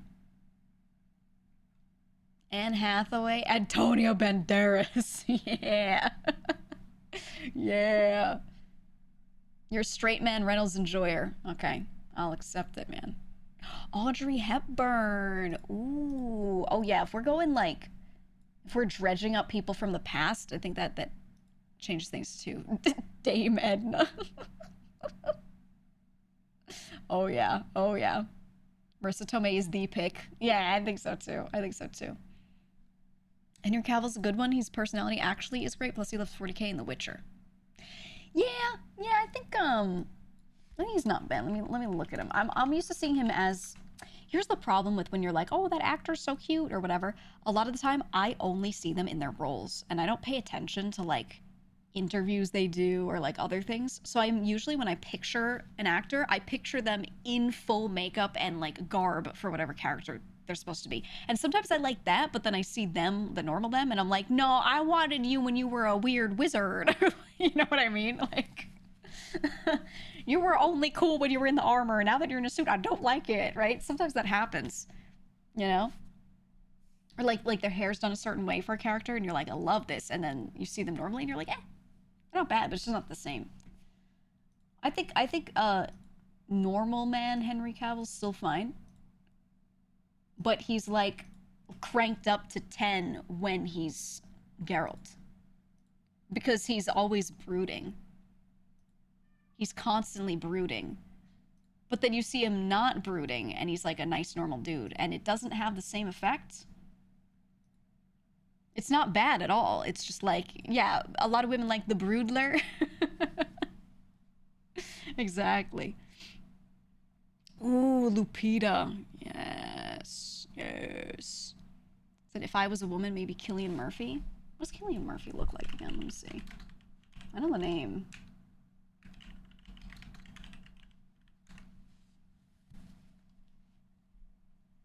Oh, yeah, he has a really interesting face. I like when people have like evil faces personally. I think that's nice. So like Geralt brooding is cool, but wow, why can't I remember his name? There's a man who looks like he'll just kill you. What's a good example of that? I would say what's his face that played Hannibal?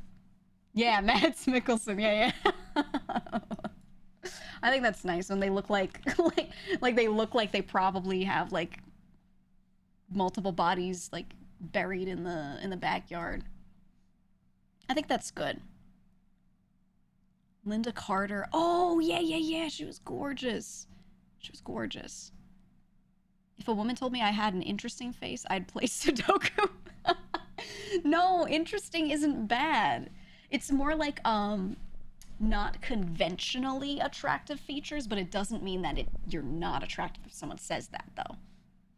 You know what I mean? Because there are a lot of people that have features that, like, in a vacuum, you feel like are not quote unquote ideal, but then when you just look at the person, you're like, no, they look really good, though. You know?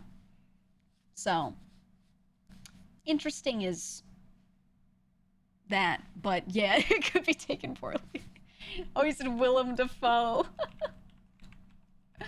Willem Dafoe. Willem Dafoe's got a goofy face. He's got a real goofy face. When he smiles with all his teeth out, man, I like him as Green Goblin. I don't know. I don't know. Mads Mikkelsen wins that one. He does. Kate Beckinsale. Ooh. You were told you had an expressive face in high school and subsequently wore a beard for the rest of your life. No. No. No. No. Go babyface. It's okay. It's okay. Instead of if soap operas count, I go with Maura West. Let me look at her. Let me look at her. I don't know this name.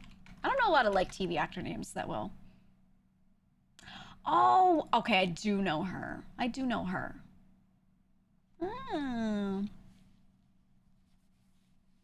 Steve Buscemi. Beard is life. No, beard is life if you want the beard. But if you like chose a beard because you were negatively choosing your bare face, then it's a no.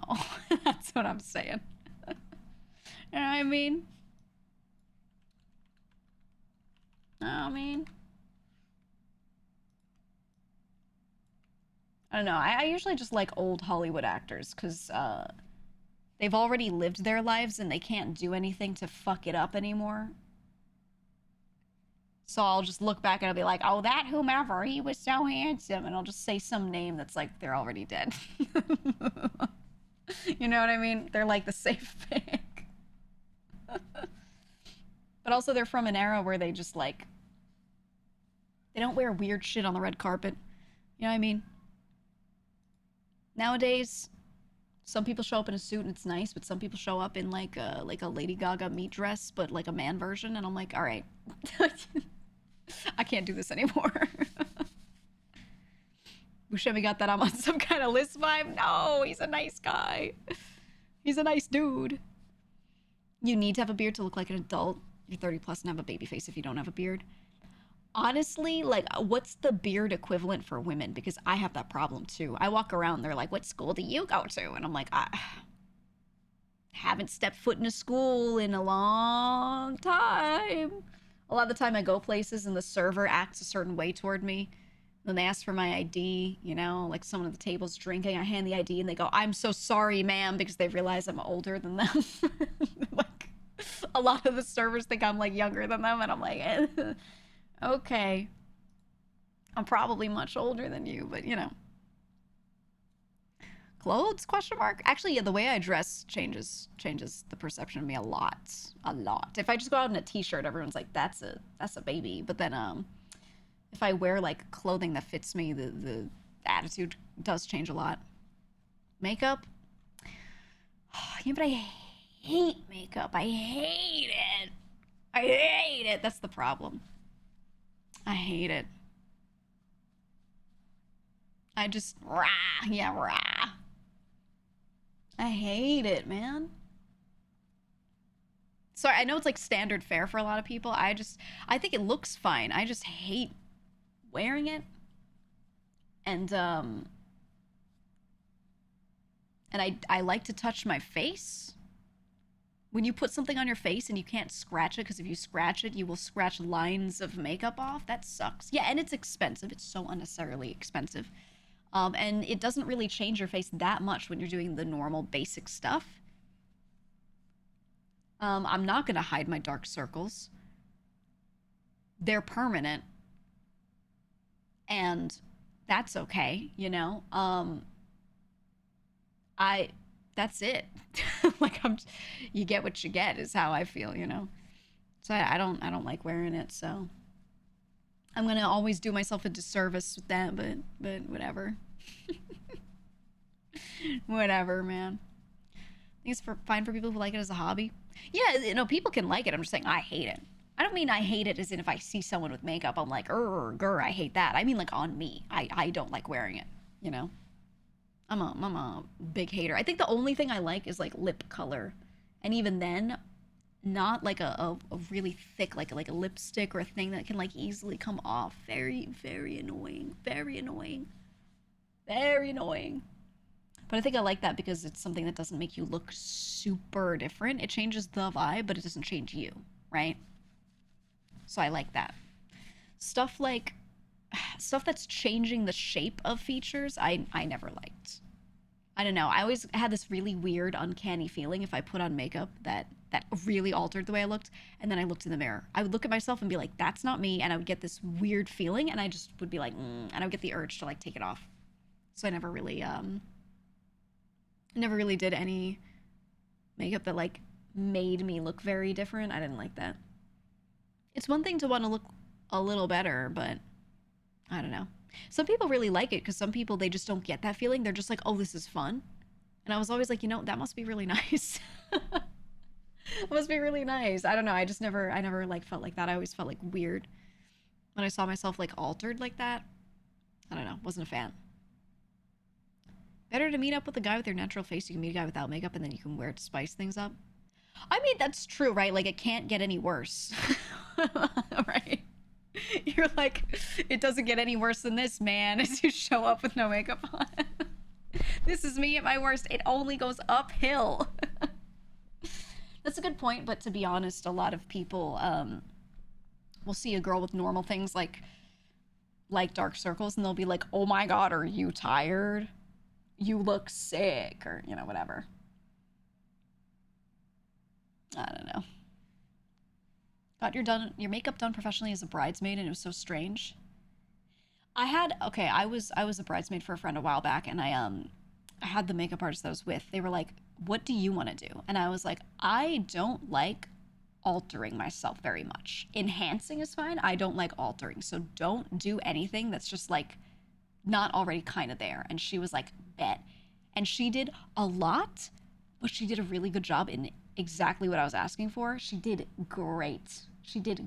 I looked like myself photoshopped. Like, you know what I mean? I didn't look like a different person at all. I looked like myself perfectly photoshopped. She was so good. And I was like, wow, this is the first time I've had one that's actually like that got it. She was great. Still didn't make me want to wear it though because I couldn't touch my face.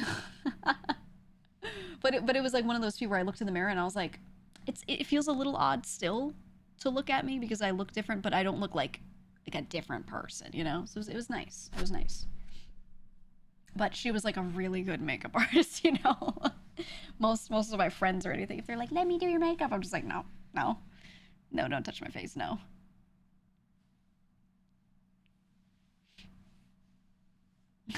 Said after the 4th year of college and 10th class together, my design class, I saw every iteration of lady. I think 80% were pretty, 20% were just tired. I think a lot of guys don't think deeply about this stuff and don't care. Like, a lot of girls will say this thing that is very true, where they'll talk about like their boyfriends or their friends or whatever, not realizing when they are and aren't wearing makeup sometimes because they visually like don't see the difference. And I was like, isn't that an indicator that you don't really like need to do much? Honestly, like you really don't, because they'll put on makeup and they'll do quote unquote natural makeup where they put on a layer of stuff that makes them look better, but it's not very different, right? It's just better. And they'll wear that, and a lot of their guy friends will be like, "Oh my god, you look so nice with your natural face," because they didn't put on like thick eyeliner, or like things that are very clearly like makeup. And a lot of girls will be like, "Yeah, the guys don't realize," and I'm like, then just don't wear much. Like, I think that proves, right, that you don't have to worry about it too much. I don't know. Depends on what though. I think covering dark circles makes sense because it makes you look tired. I guess. But a lot of the other stuff, I'm like, I don't think anyone notices this. You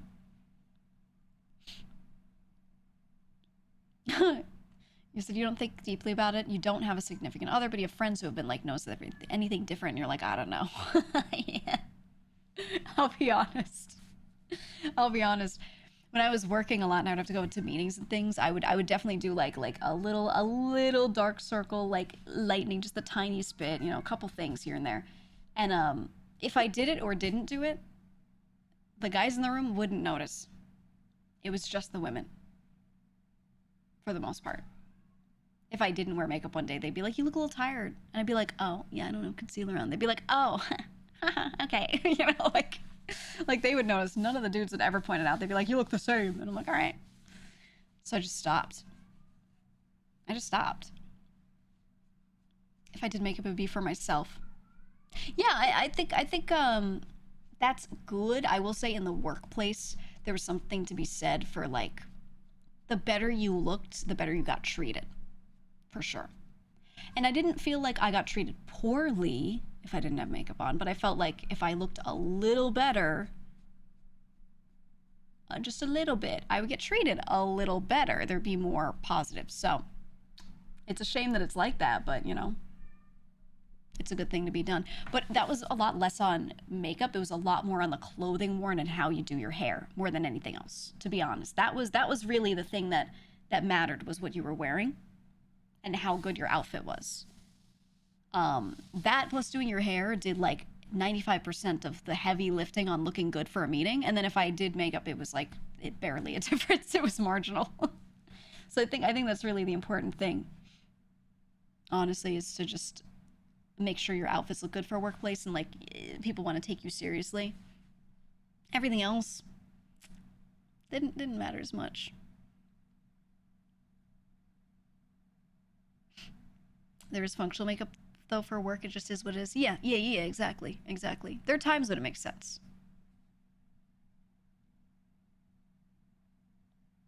Ooh, you think you got treated differently because you looked painfully straight as a designer? You know, that's true. In that industry, it's very different.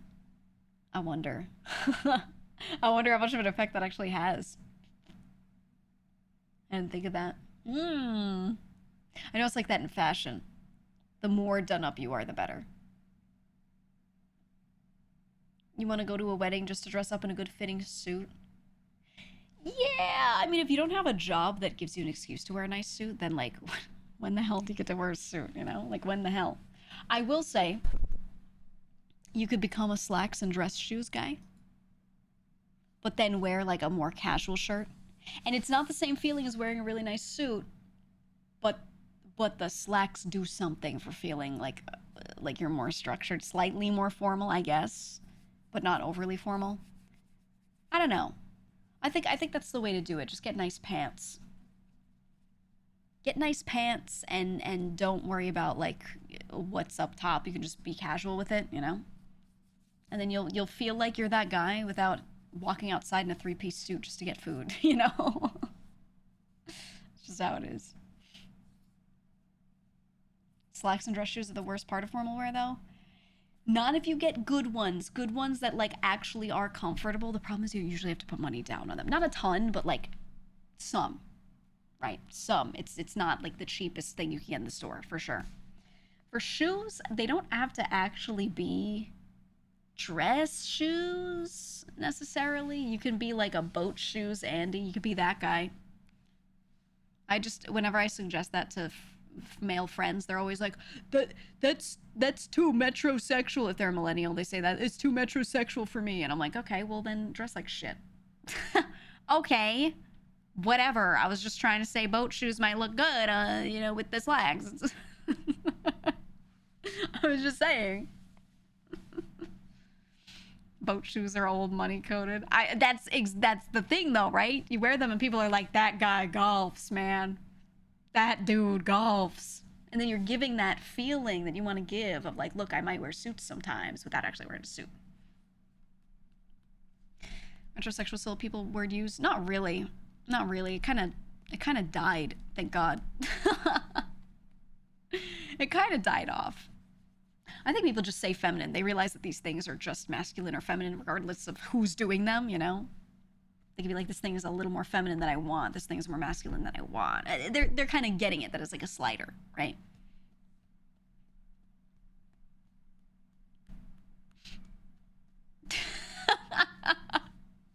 Yeah, Hootie, you said, if you care what you look like, it's a clear sign you suck cock. Oh my God, it really was what it was back then, though. That's what people were like, oh man. You wear boat shoes, you must kiss boys. That's how people used to act in the 2000s. They were crazy with it. You like boys. Meanwhile, my friend would just be like, I'm just trying to figure out my shoes. I don't know. Crazy times. Glad we're past those.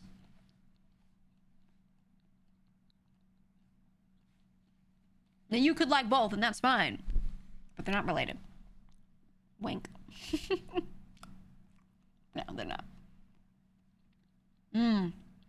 If you washed your face and your balls with different soap, you were gay. Yeah, but at that time. Nowadays, I'm so glad people have become enlightened. Because dudes would really be out there using, like, Dove bar soap on their face. And then they'd dry out. And they would look like, you know a paper towel?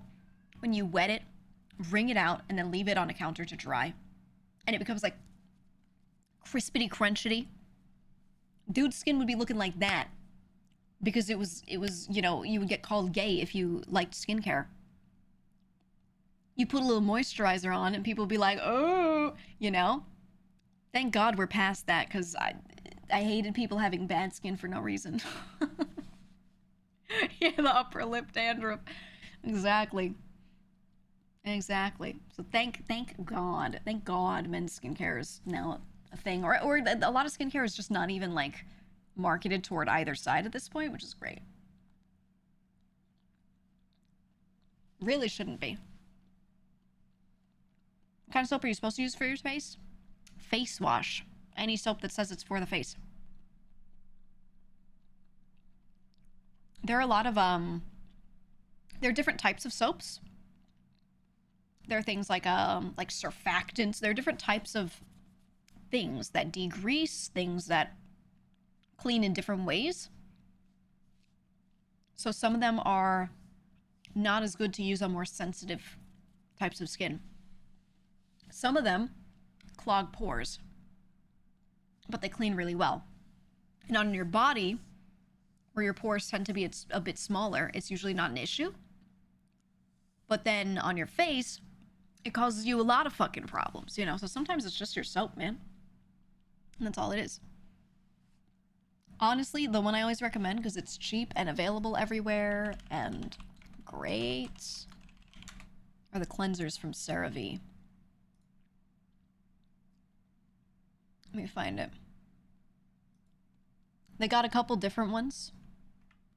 They got one for acne control. They got one that's hydrating. It's like less, it doesn't really foam up. It's more creamy feeling, and that one's really good if you're dry. They got the foaming facial cleanser, which is like the standard one. Dude, I'm telling you, go get a giant bottle of this at a drugstore and use it forever. It's so good. It's so good, and it doesn't leave you feeling like shit. Okay? The thing I like about this brand is none of their stuff smells like anything. Nothing's scented. I can't use scented stuff. My skin just starts to, like, get red and sting whenever I use a lot of scented things. I can do it on my body, but on my face, I can't. It irritates me every single time. This stuff, none of that. And the main ingredients in, like, most of their products, a lot of their moisturizers and everything, it's called CeraVe because the main ingredient for everything it's different types of ceramides. Ceramides are naturally occurring lipids, right? Like a type of fat that exists on your skin. Okay?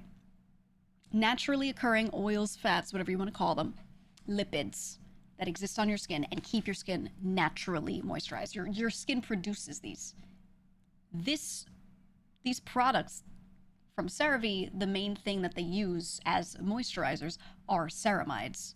So it's the most, like, inoffensive thing you could put on your skin because it's something your skin already produces. So if you're, like, sensitive, yeah, right, you've got, like, eczema, things like that, it's anything that is ceramide based is going to be really good for you to use because it's, again, not very offensive to your skin. They should sponsor you. Honestly, they should. I've used their products for a really long time. Not sponsored. And I really love them. I really love them because they're just like it's a thing that works, but it's a lot of nothingness, right? There's no scent, there's no crazy ingredients in there that are trying to do any more than what the product says it's trying to do. They're very simple. So, you know, for me, I always like them. So, you have stupid sensitive skin? Yeah. I would suggest them. Not everything works for everyone, but they worked well for me. I used to have really bad eczema. Sometimes I'll get on my neck and I would get it on the insides of my joints. So like inside of my elbows, inside of my knees, especially. And it was really bad. Like I would wake up and move my arm, and it like the scaliness would crack, and I would start like either I would bleed or I would get like lymph, you know, the clear liquid that comes out before you bleed from like outer layers of skin. I would just have like lymph just like coming out. It was disgusting. It was awful. It hurt a lot. But I was like, I had really bad eczema. And this is when I was younger. So I did a lot of searching and using a lot of different products to find things that would not cause it to flare up. And honestly, CeraVe was one of the few brands that like was fine. It was fine. So I've been very loyal to their products, and I've used a lot of other things, and I don't really have as many issues with eczema now. I really kind of don't, very rarely. But yeah, I kind of stuck with them because they're nice. They're nice. You had a similar experience? Yeah, a friend recommended them to me, and I was trying all these different lotions and things, and you know, even just like a standard moisturizing lotion, I would put on my eczema because it felt dry, and I wanted it to not be dry, and it would sting, and I would start to swell, and then my eczema would get worse in those areas. So I was like, can I just not moisturize? I was like, you know, the strat I was doing for the longest time was literally I would put my arm in the shower. Like, let's say my left arm, my inner elbow was like cracking. It was really bad. I would put my arm in the shower and I would wet my skin and I would leave my arm in the shower for like a solid, or sometimes I'd just get a little tub of water and I'd just let my arm soak in there until my skin was properly soaked, right? Like that feeling when you start to wrinkle almost a little bit because you're like really in the water for a while. I would do that. Then I'd pull my arm out. I'd quickly towel it off just lightly so it's still the tiniest bit damp. And then I'd cover it in Vaseline and then wrap it in saran wrap and go to sleep like that. And that was the only way, until I found like the right moisturizers, that was the only way to like wake up and not be like dry and cracking my eczema. And that was how I had to do it. Yeah, I was slugging. Exactly. I was literally slugging, but not on the face. I was just doing it like on my neck a lot, especially. I would get in a bath and just soak a bit and then do that. Slugging, man. You're afraid to look for beauty products because it requires time and money? Yeah, I really didn't get to try a lot of different things until like my adult life, and I was able to actually try to pay for some. I did a lot of research and I asked friends for samples if they were trying something. I'd be like, yo, if they give you a little sample packet, let me get one. And I would buy like the smallest size of things to try, and I wouldn't get caught up in like buying a value size or whatever, because if you don't like that product, it sucks to have that whole thing. But yeah, I eventually found stuff that worked. So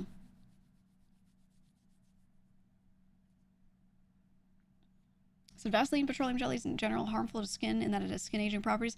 It's not really. It's marginal. It's marginal, and it doesn't really do that unless you use it improperly. It's more if you don't wash it off properly, if you don't remove it properly, then it could be a problem. And one of the issues is that when people use petroleum jelly, they don't. So there are different types of cleansers. We were talking about different types of soaps and stuff, right? There are all sorts of different things that act as a type of soap. Soap is a broad word. For example, when you put conditioner on your hair, it's got silicone in it. Okay, most conditioners use like dimethicone and things like that, like a silicone derivative to keep your hair moisturized because they leave a little layer of that silicone on there. Silicone's great. It's a great thing that doesn't let moisture through. It doesn't let it in and out, so it traps in moisture like a conditioner should. Great, leaves it feeling smooth, wonderful.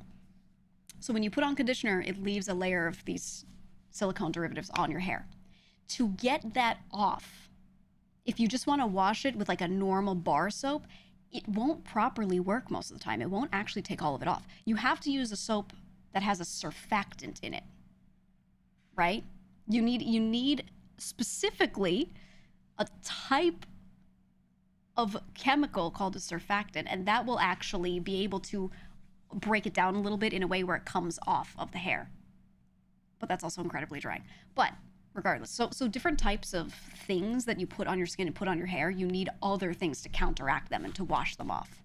It's the same way like only Dawn dish soap seems to work really well on oil spills because it's a certain type of degreaser that actually does break it up really well, but other types of soaps won't actually get that kind of stuff off, you know?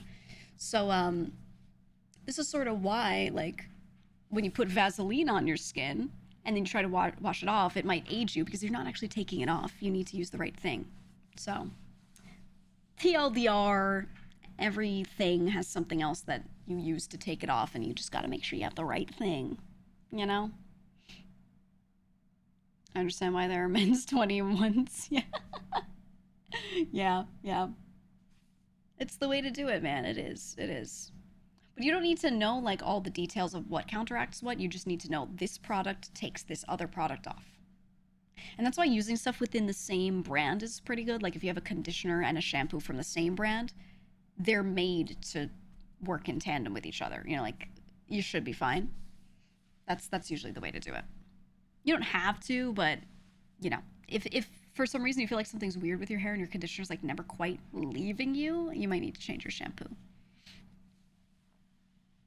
No one told you for the longest time the order was shampoo, then conditioner. Yeah, there's actually a lot of people that they get it twisted. They get it twisted, man. It's true. You actually can do it out of order, so long as you follow up with conditioner at the end. There are people that do, they call it a hair mask, but it's just a really thick, deep conditioner. So there are a lot of women, especially, but a lot of guys too that have curly hair that do this. If your hair's a little dry, a lot of folks they'll have a big shower day. And what they'll do is they'll wet their hair, they'll dampen it just a tiny bit in the sink real quick. And then they'll put this really deep conditioner in their hair and they'll just leave it. And they'll go about their day. They're not in the shower. They're just going about their day at home and they're just hanging out. And they let it sit there for like 10 minutes.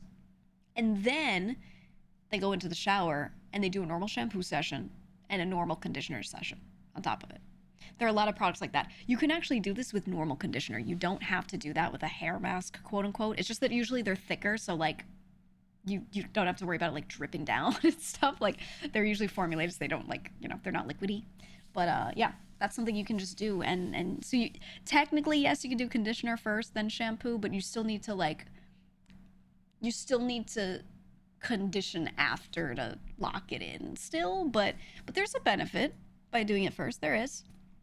But I don't think you're going to see a difference unless you, like, how do I say it? What am I trying to say? You won't see a difference unless you have, like, really dry hair, I guess is the best way to say it. Certain hair types or certain specific needs, like if you're deficient certain vitamins that kind of make you dry out more, blah, blah, blah, like, then you'll see a difference with that, but not everyone needs that. Not everyone does. You feel the difference more with conditioner. Yeah.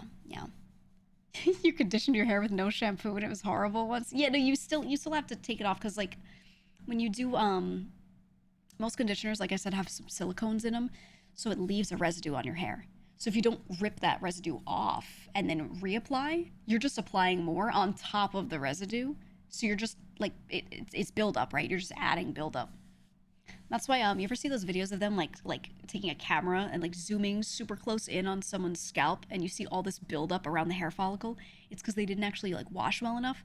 And that buildup is, yes, it's dead skin and stuff like that, but a lot of the time it's also mixed with the silicones from their conditioner as well. And that the silicone makes it like cakey and like it sticks together and, you know, that it becomes like hard, like a carapace you have to peel off. So that's why you should shampoo really well. The way to do it is actually 2 shampoos. Do this once a week, not every time. You'll dry yourself out. Once a week, or a little less often depending on if you're drier. You get in the shower, shampoo once and rinse, and then shampoo again a second time and like really scrub that second time and make sure like the crown of your head, you're like really getting in there. Do that once a week and then condition really well after that. So you put the conditioner and let it sit for a while and then rinse it. And if you do that once a week, you won't have issues. You're saying they have a sediment beach on their scalp? Oh, yeah. Oh, yeah. You're bald? Well, then you don't have to worry. Well, you still have hair follicles. Even if there's no hair growing out of them, those follicles still exist. You still have sebaceous glands, okay? So when you've got a hair follicle, you want to see a chart. Sebaceous gland. It's a gland that exists within a hair follicle. It's like attached to it. I'll show you a chart. I'll show you one that looks like balls because they kind of look like balls. Here. So even if you're bald, you still have these glands. Boom. Okay? So you see the hair. You see the hair growing out. And then you see these other things, these little ducts attached to it. And that's where your oils come out from. They're produced there and they're secreted out with the hair. So if there's no hair there, if your follicle's damaged, whatever, and you don't grow hair anymore, you still are secreting that out of where those follicles were. The follicles don't like disappear. They just don't make hair anymore, you know? And yeah, exactly. These are what's responsible for pimples and things. These getting clogged. And then that stuff, basically the stuff that should get out doesn't get out. Like that top gets clogged and then it's just sitting there. And it's just stuck there. And then that's why it becomes a bump of some sort, because it's like more is being produced, but it can't get out, you know? Sorry if it's gross, but that's just how it works. But yeah, so you still have to like, TLDR, you still gotta wash your fucking head, you know? I'm sure you know that, but like, you still gotta. You have to. And that's why you get a lot more blemishes and things on your face, because you have more hair follicles. You have more peach fuzz and like beard area and all that on your face than you do on your body. It still exists on your body, but a lot more there. So, mites live in the pores too. Yep. Yep. Not what I expected to be learning when I got here.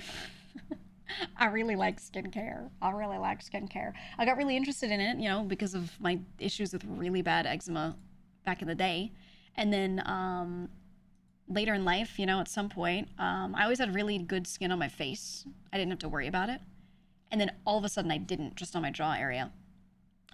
Turned out, I learned way later. I talk about this in my video where I talk about my when I had cancer. Basically, because of a hormonal issue caused by a mass that was growing in me, due to that, I started developing skin issues. Didn't know it was related. So what I did was I just got really into skincare and I was trying to like take care of that, like topically. So I got so into it at that time because I just like suddenly developed an issue and then it suddenly went away and I was like, oh, that's so crazy. Found out later what it was, but you know, yeah. I wrote down your routine. We try some of the products since we're going to Asia next week. Oh, yeah. You could get a lot of them there easily. I try to pick ones that are easy to get in the West, too. Like, I don't have to pay a crazy import fee or something. Like, you know. Isn't it true it's not good for your hair to shampoo it every day? Yeah, it depends on hair type. But most people don't need it. It's overkill. And, I mean, just wash your hands every time you go to the bathroom. You're a little dry each time after, right? Unless you use like a nice soap that doesn't dry you out. Now, do that way more often. Do it like double the amount. You're just going to see that the more you wash, the more you dry out. So basically, unless you are getting greasy, you don't need to shampoo. Until you're starting to get a little something, you don't need shampoo that day. You can still rinse off or whatever. But you know, everyone's different with that, with how much they produce and how much oil ends up on their head and whatever. So you just play it by ear. You just play it by ear. You know, you watch, you look, you feel your head, you know, touch your hair, touch your scalp. If you put your hand up to your scalp and you rub a little bit and you take it off and you're like, my fingers are shiny because there's a bunch of oil, yay, you should shower. And you should wash your hair when you do that, you know. But if it's still feeling like pretty all right and it's not looking bad and it's not smelling bad, you don't necessarily need to shampoo immediately. I think every other day or every third day is actually like ideal for most hair types. That way you don't dry yourself out. Yeah, you can tell when you haven't shampooed enough. Take that timeline, cut it in half, and then you're good. Yeah, exactly. Some people shower 2 times a day. Try to tell them it's a lot to shampoo every time. Yeah, I think you should still shower more often. Just don't, like, you know, strip all the oils off of yourself and not moisturize. I think it's actually okay to still do a lot of these things every day so long as you have a good moisturizing routine so you don't dry yourself out. Also, conditioner every day and shampoo every few days or so. Yeah, as long as you're not rubbing it into your scalp, though, like conditioner, make sure you're just doing the ends and you're not like... Because when you get it on your scalp, like, it builds up really quickly. But they started calling it, what, an everything shower? What do they call it now? Deep shower? Everything shower? Yeah, that's what they're calling it now. So it's like a big old shower regimen. So basic hygiene is taken care of, like normal. But then you also add a lot more hair care, a lot more skin care, and like deep scrubbing, all the extra scrubbing. And you're just basically going above and beyond. I think you just do that once a week and then do like light normal stuff in between. You're chilling. You're chilling. So what about those? I don't know if they still sell them, or oil wipes that were like little pieces of paper that's supposed to like absorb the oil off your face. Oh yeah, the little pads to like dab oil off. They still make those. It's like a super thin paper and you just place it gently on your skin and tap it and it like absorbs the oil and then you lift it away. A lot of women use those for makeup. They still make those. A lot of women use those for makeup because when you produce oil on your face throughout the day, if you let it sit there, it can start to cause your makeup to kind of like break up and look patchy. So instead of reapplying their makeup all the time, a lot of the time they'll bring those little papers with them and they'll actually like put it like one across their nose and tap it a little bit and then lift it away and it'll like absorb some oil and get rid of it. It's interesting. It's interesting. I've always been on the dry side rather than the oily side, so I've never really like used those, worried about those. Because my issue is that I'm like the Sahara Desert on my face, and if I don't moisturize myself, my face will just crack in half and fall off.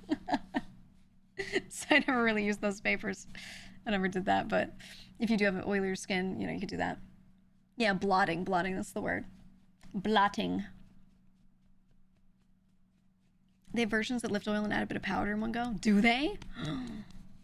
Yeah, no, I'm like, you ever look at a picture of the desert and like the top layer of the ground is baked by the sun and cracked? That's me if I don't moisturize on my face. I'm just so dry all the time. And that's why I was laughing when I got contacted, like unironically, by Charlie's Soap Company. And I watched his video. He made a video called YouTuber Products, and it was him talking about how a lot of YouTuber products are pretty bad, but he decided he wanted to make one and sell it anyway because he made a soap for himself because he was so dry. And when he was talking about his dry skin, I was like, oh my God, me too. I also feel like I'm dying.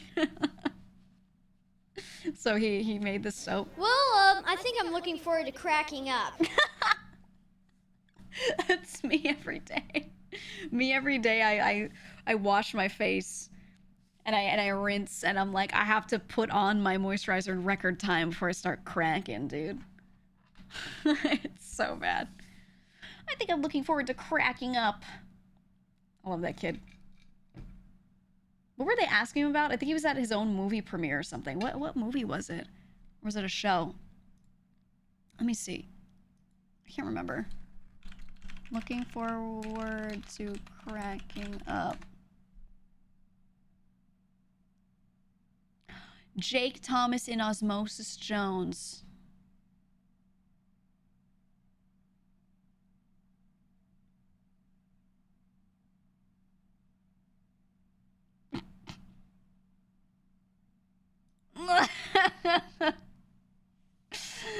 It's a banger clip. VOD watchers, you won't hear it. My apologies. I haven't really cracked up in a long time. Oh, I love that clip. He really wanted to crack up, man. Oh, God. All right. I'm gonna go... I just ate my last bit of snacks. I'm gonna go grab some real food. Because I ordered it on the side here. I've just been snacking. I'm gonna order some real food. Or get my... Not order. I'm gonna get my real food. I'm gonna refill my water. And then we're gonna game... We're gonna play a damn game, okay?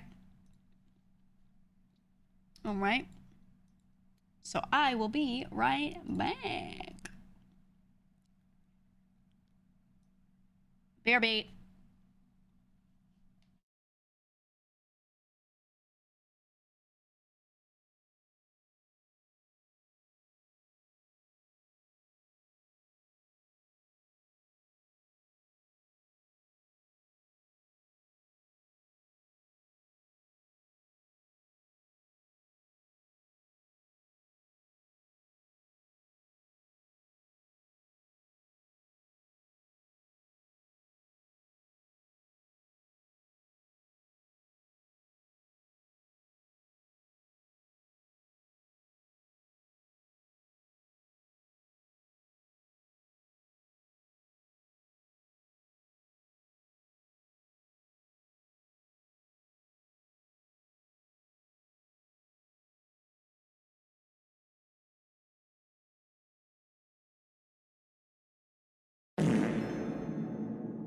Our GEEGA, who art in twitch.tv, hallowed be thy game, thy kingdom shrimps, thy model weak limbs, on earth as it is. They sell those on onahold.com. Give us this day our daily quests, and forgive us our Onahold.com. nasty slaps as we forgive Onahold.com. Sell those who those on only tier 1 onahold.com. sub. And lead us Onahold.com. straight into down bad, Onahold. and deliver us from evil from Yu-Gi-Oh! Onahold.com. Here, kid. Come now. Come right now. Pocket pussy. Pocket pussy, dude. Oh my god, that was the worst possible time you could have rated me. Come. Here, kid. Come right now. What the fuck? Onahold.com.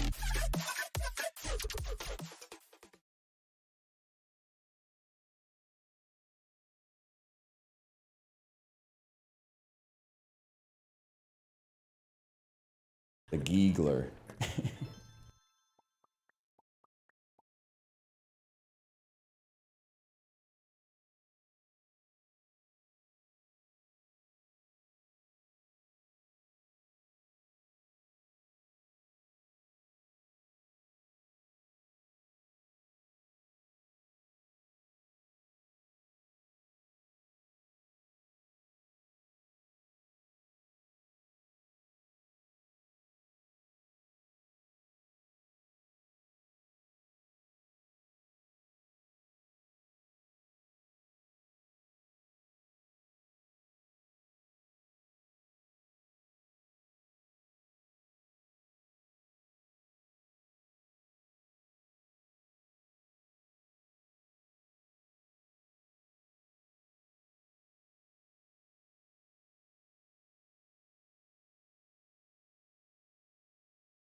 Moo.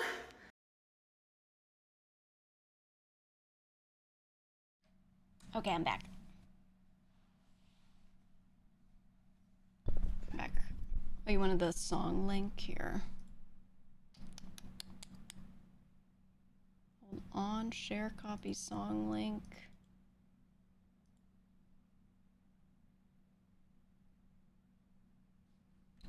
There we go. For whomsoever was asking for that. Do we have a command for Oshi, or is that for SoundCloud? Because a lot of people ask about the tracks. Yeah, it's just music. It has all of them now. Does it have your Spotify, though? Oh, you can plug whatever you want, but I was thinking about your Spotify specifically. Not everything? Yeah, no, that's why I shared the Spotify link.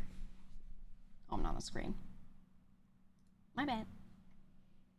Because a lot of people ask about those. Another doc has hit the towers. Hey, I don't know how to say this. I don't expect people to care too much. I'm a New Yorker, and I've noticed a really huge number of people using 9/11 when talking about these documents this weekend, and it's to a crazy degree, and I was personally affected by that event. So I don't love those jokes. I don't expect people to really know that, unless I like talk about it, which I really don't. But yeah, I'm not even like horrifically offended. I just like look at it and I'm like, oh, you know, I'm not a fan of them. That's what I'll say. Yeah, I think Google Docky is is the much better one that's come out of the scenario. I'm gonna be honest. No, you're good, Sloth. You wouldn't know. I think you know we can say all we want, but I don't think any of the memes this weekend are going to are gonna top Google Docky. I don't think anything is gonna top that. You know, I think that's the one. That's the one for me. I'll be honest, you can talk about that stuff if you want to mention it here, like, oh, a new one or whatever, but I'm just like probably not gonna care too much. Like, I'll check later, but I'm not gonna like, you know, midstream care about it, because when I talked about that stuff, it was really about, like I said earlier, like the meta conversation around it, but not any of the personal stuff.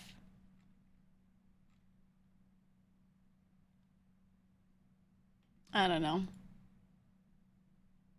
It's like somebody even said it earlier. They're like, oh my god, she dropped the whatever. And I'm like, okay. All right. Okay.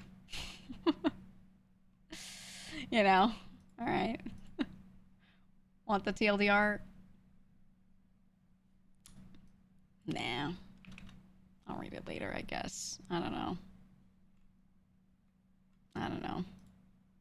I'll formulate an opinion. I'll formulate an opinion later. If it's oh, Buff just said it, dude, fuck off. No, is it that bad? Okay, well, I'm not gonna, you know, not bother reading it, because I'm not gonna have a reaction to another creator without doing due process or whatever. You know what I mean? I'll give it a fair read. I'll give it a fair shot later. I will. But, my thought process through all of this is, well, I'll probably just disconnect and that's it. You know?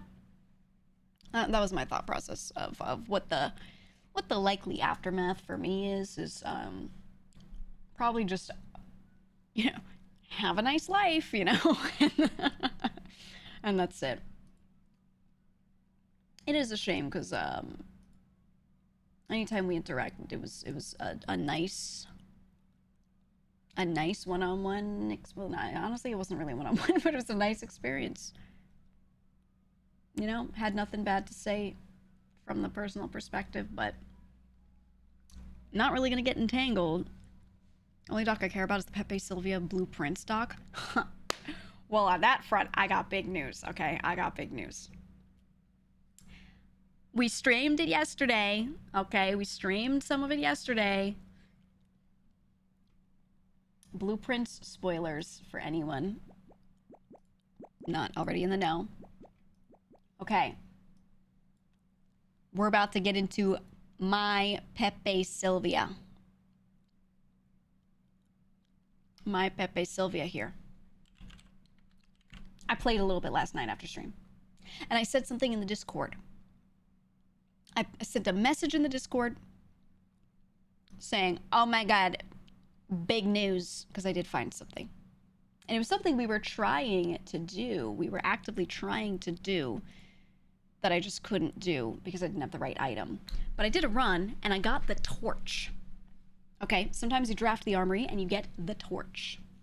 And I was able to buy the torch. And I was like, oh my god, I'm gonna try the torch on the sundial. And it worked.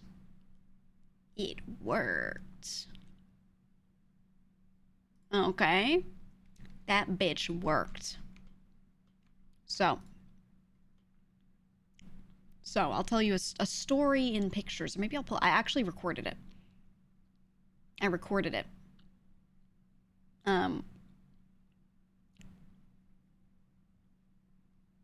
Will GEEGA do any collabs with other shoujo girls soon? Not the big massive get-togethers, just like 1 or 2 people, Henya, Zen, Haruka. Actually, yeah, this next week I have several. We'll lock it in and talk about them probably tomorrow. But yeah, I have a few things this week. You shall see. You shall see tomorrow. You'll see soon.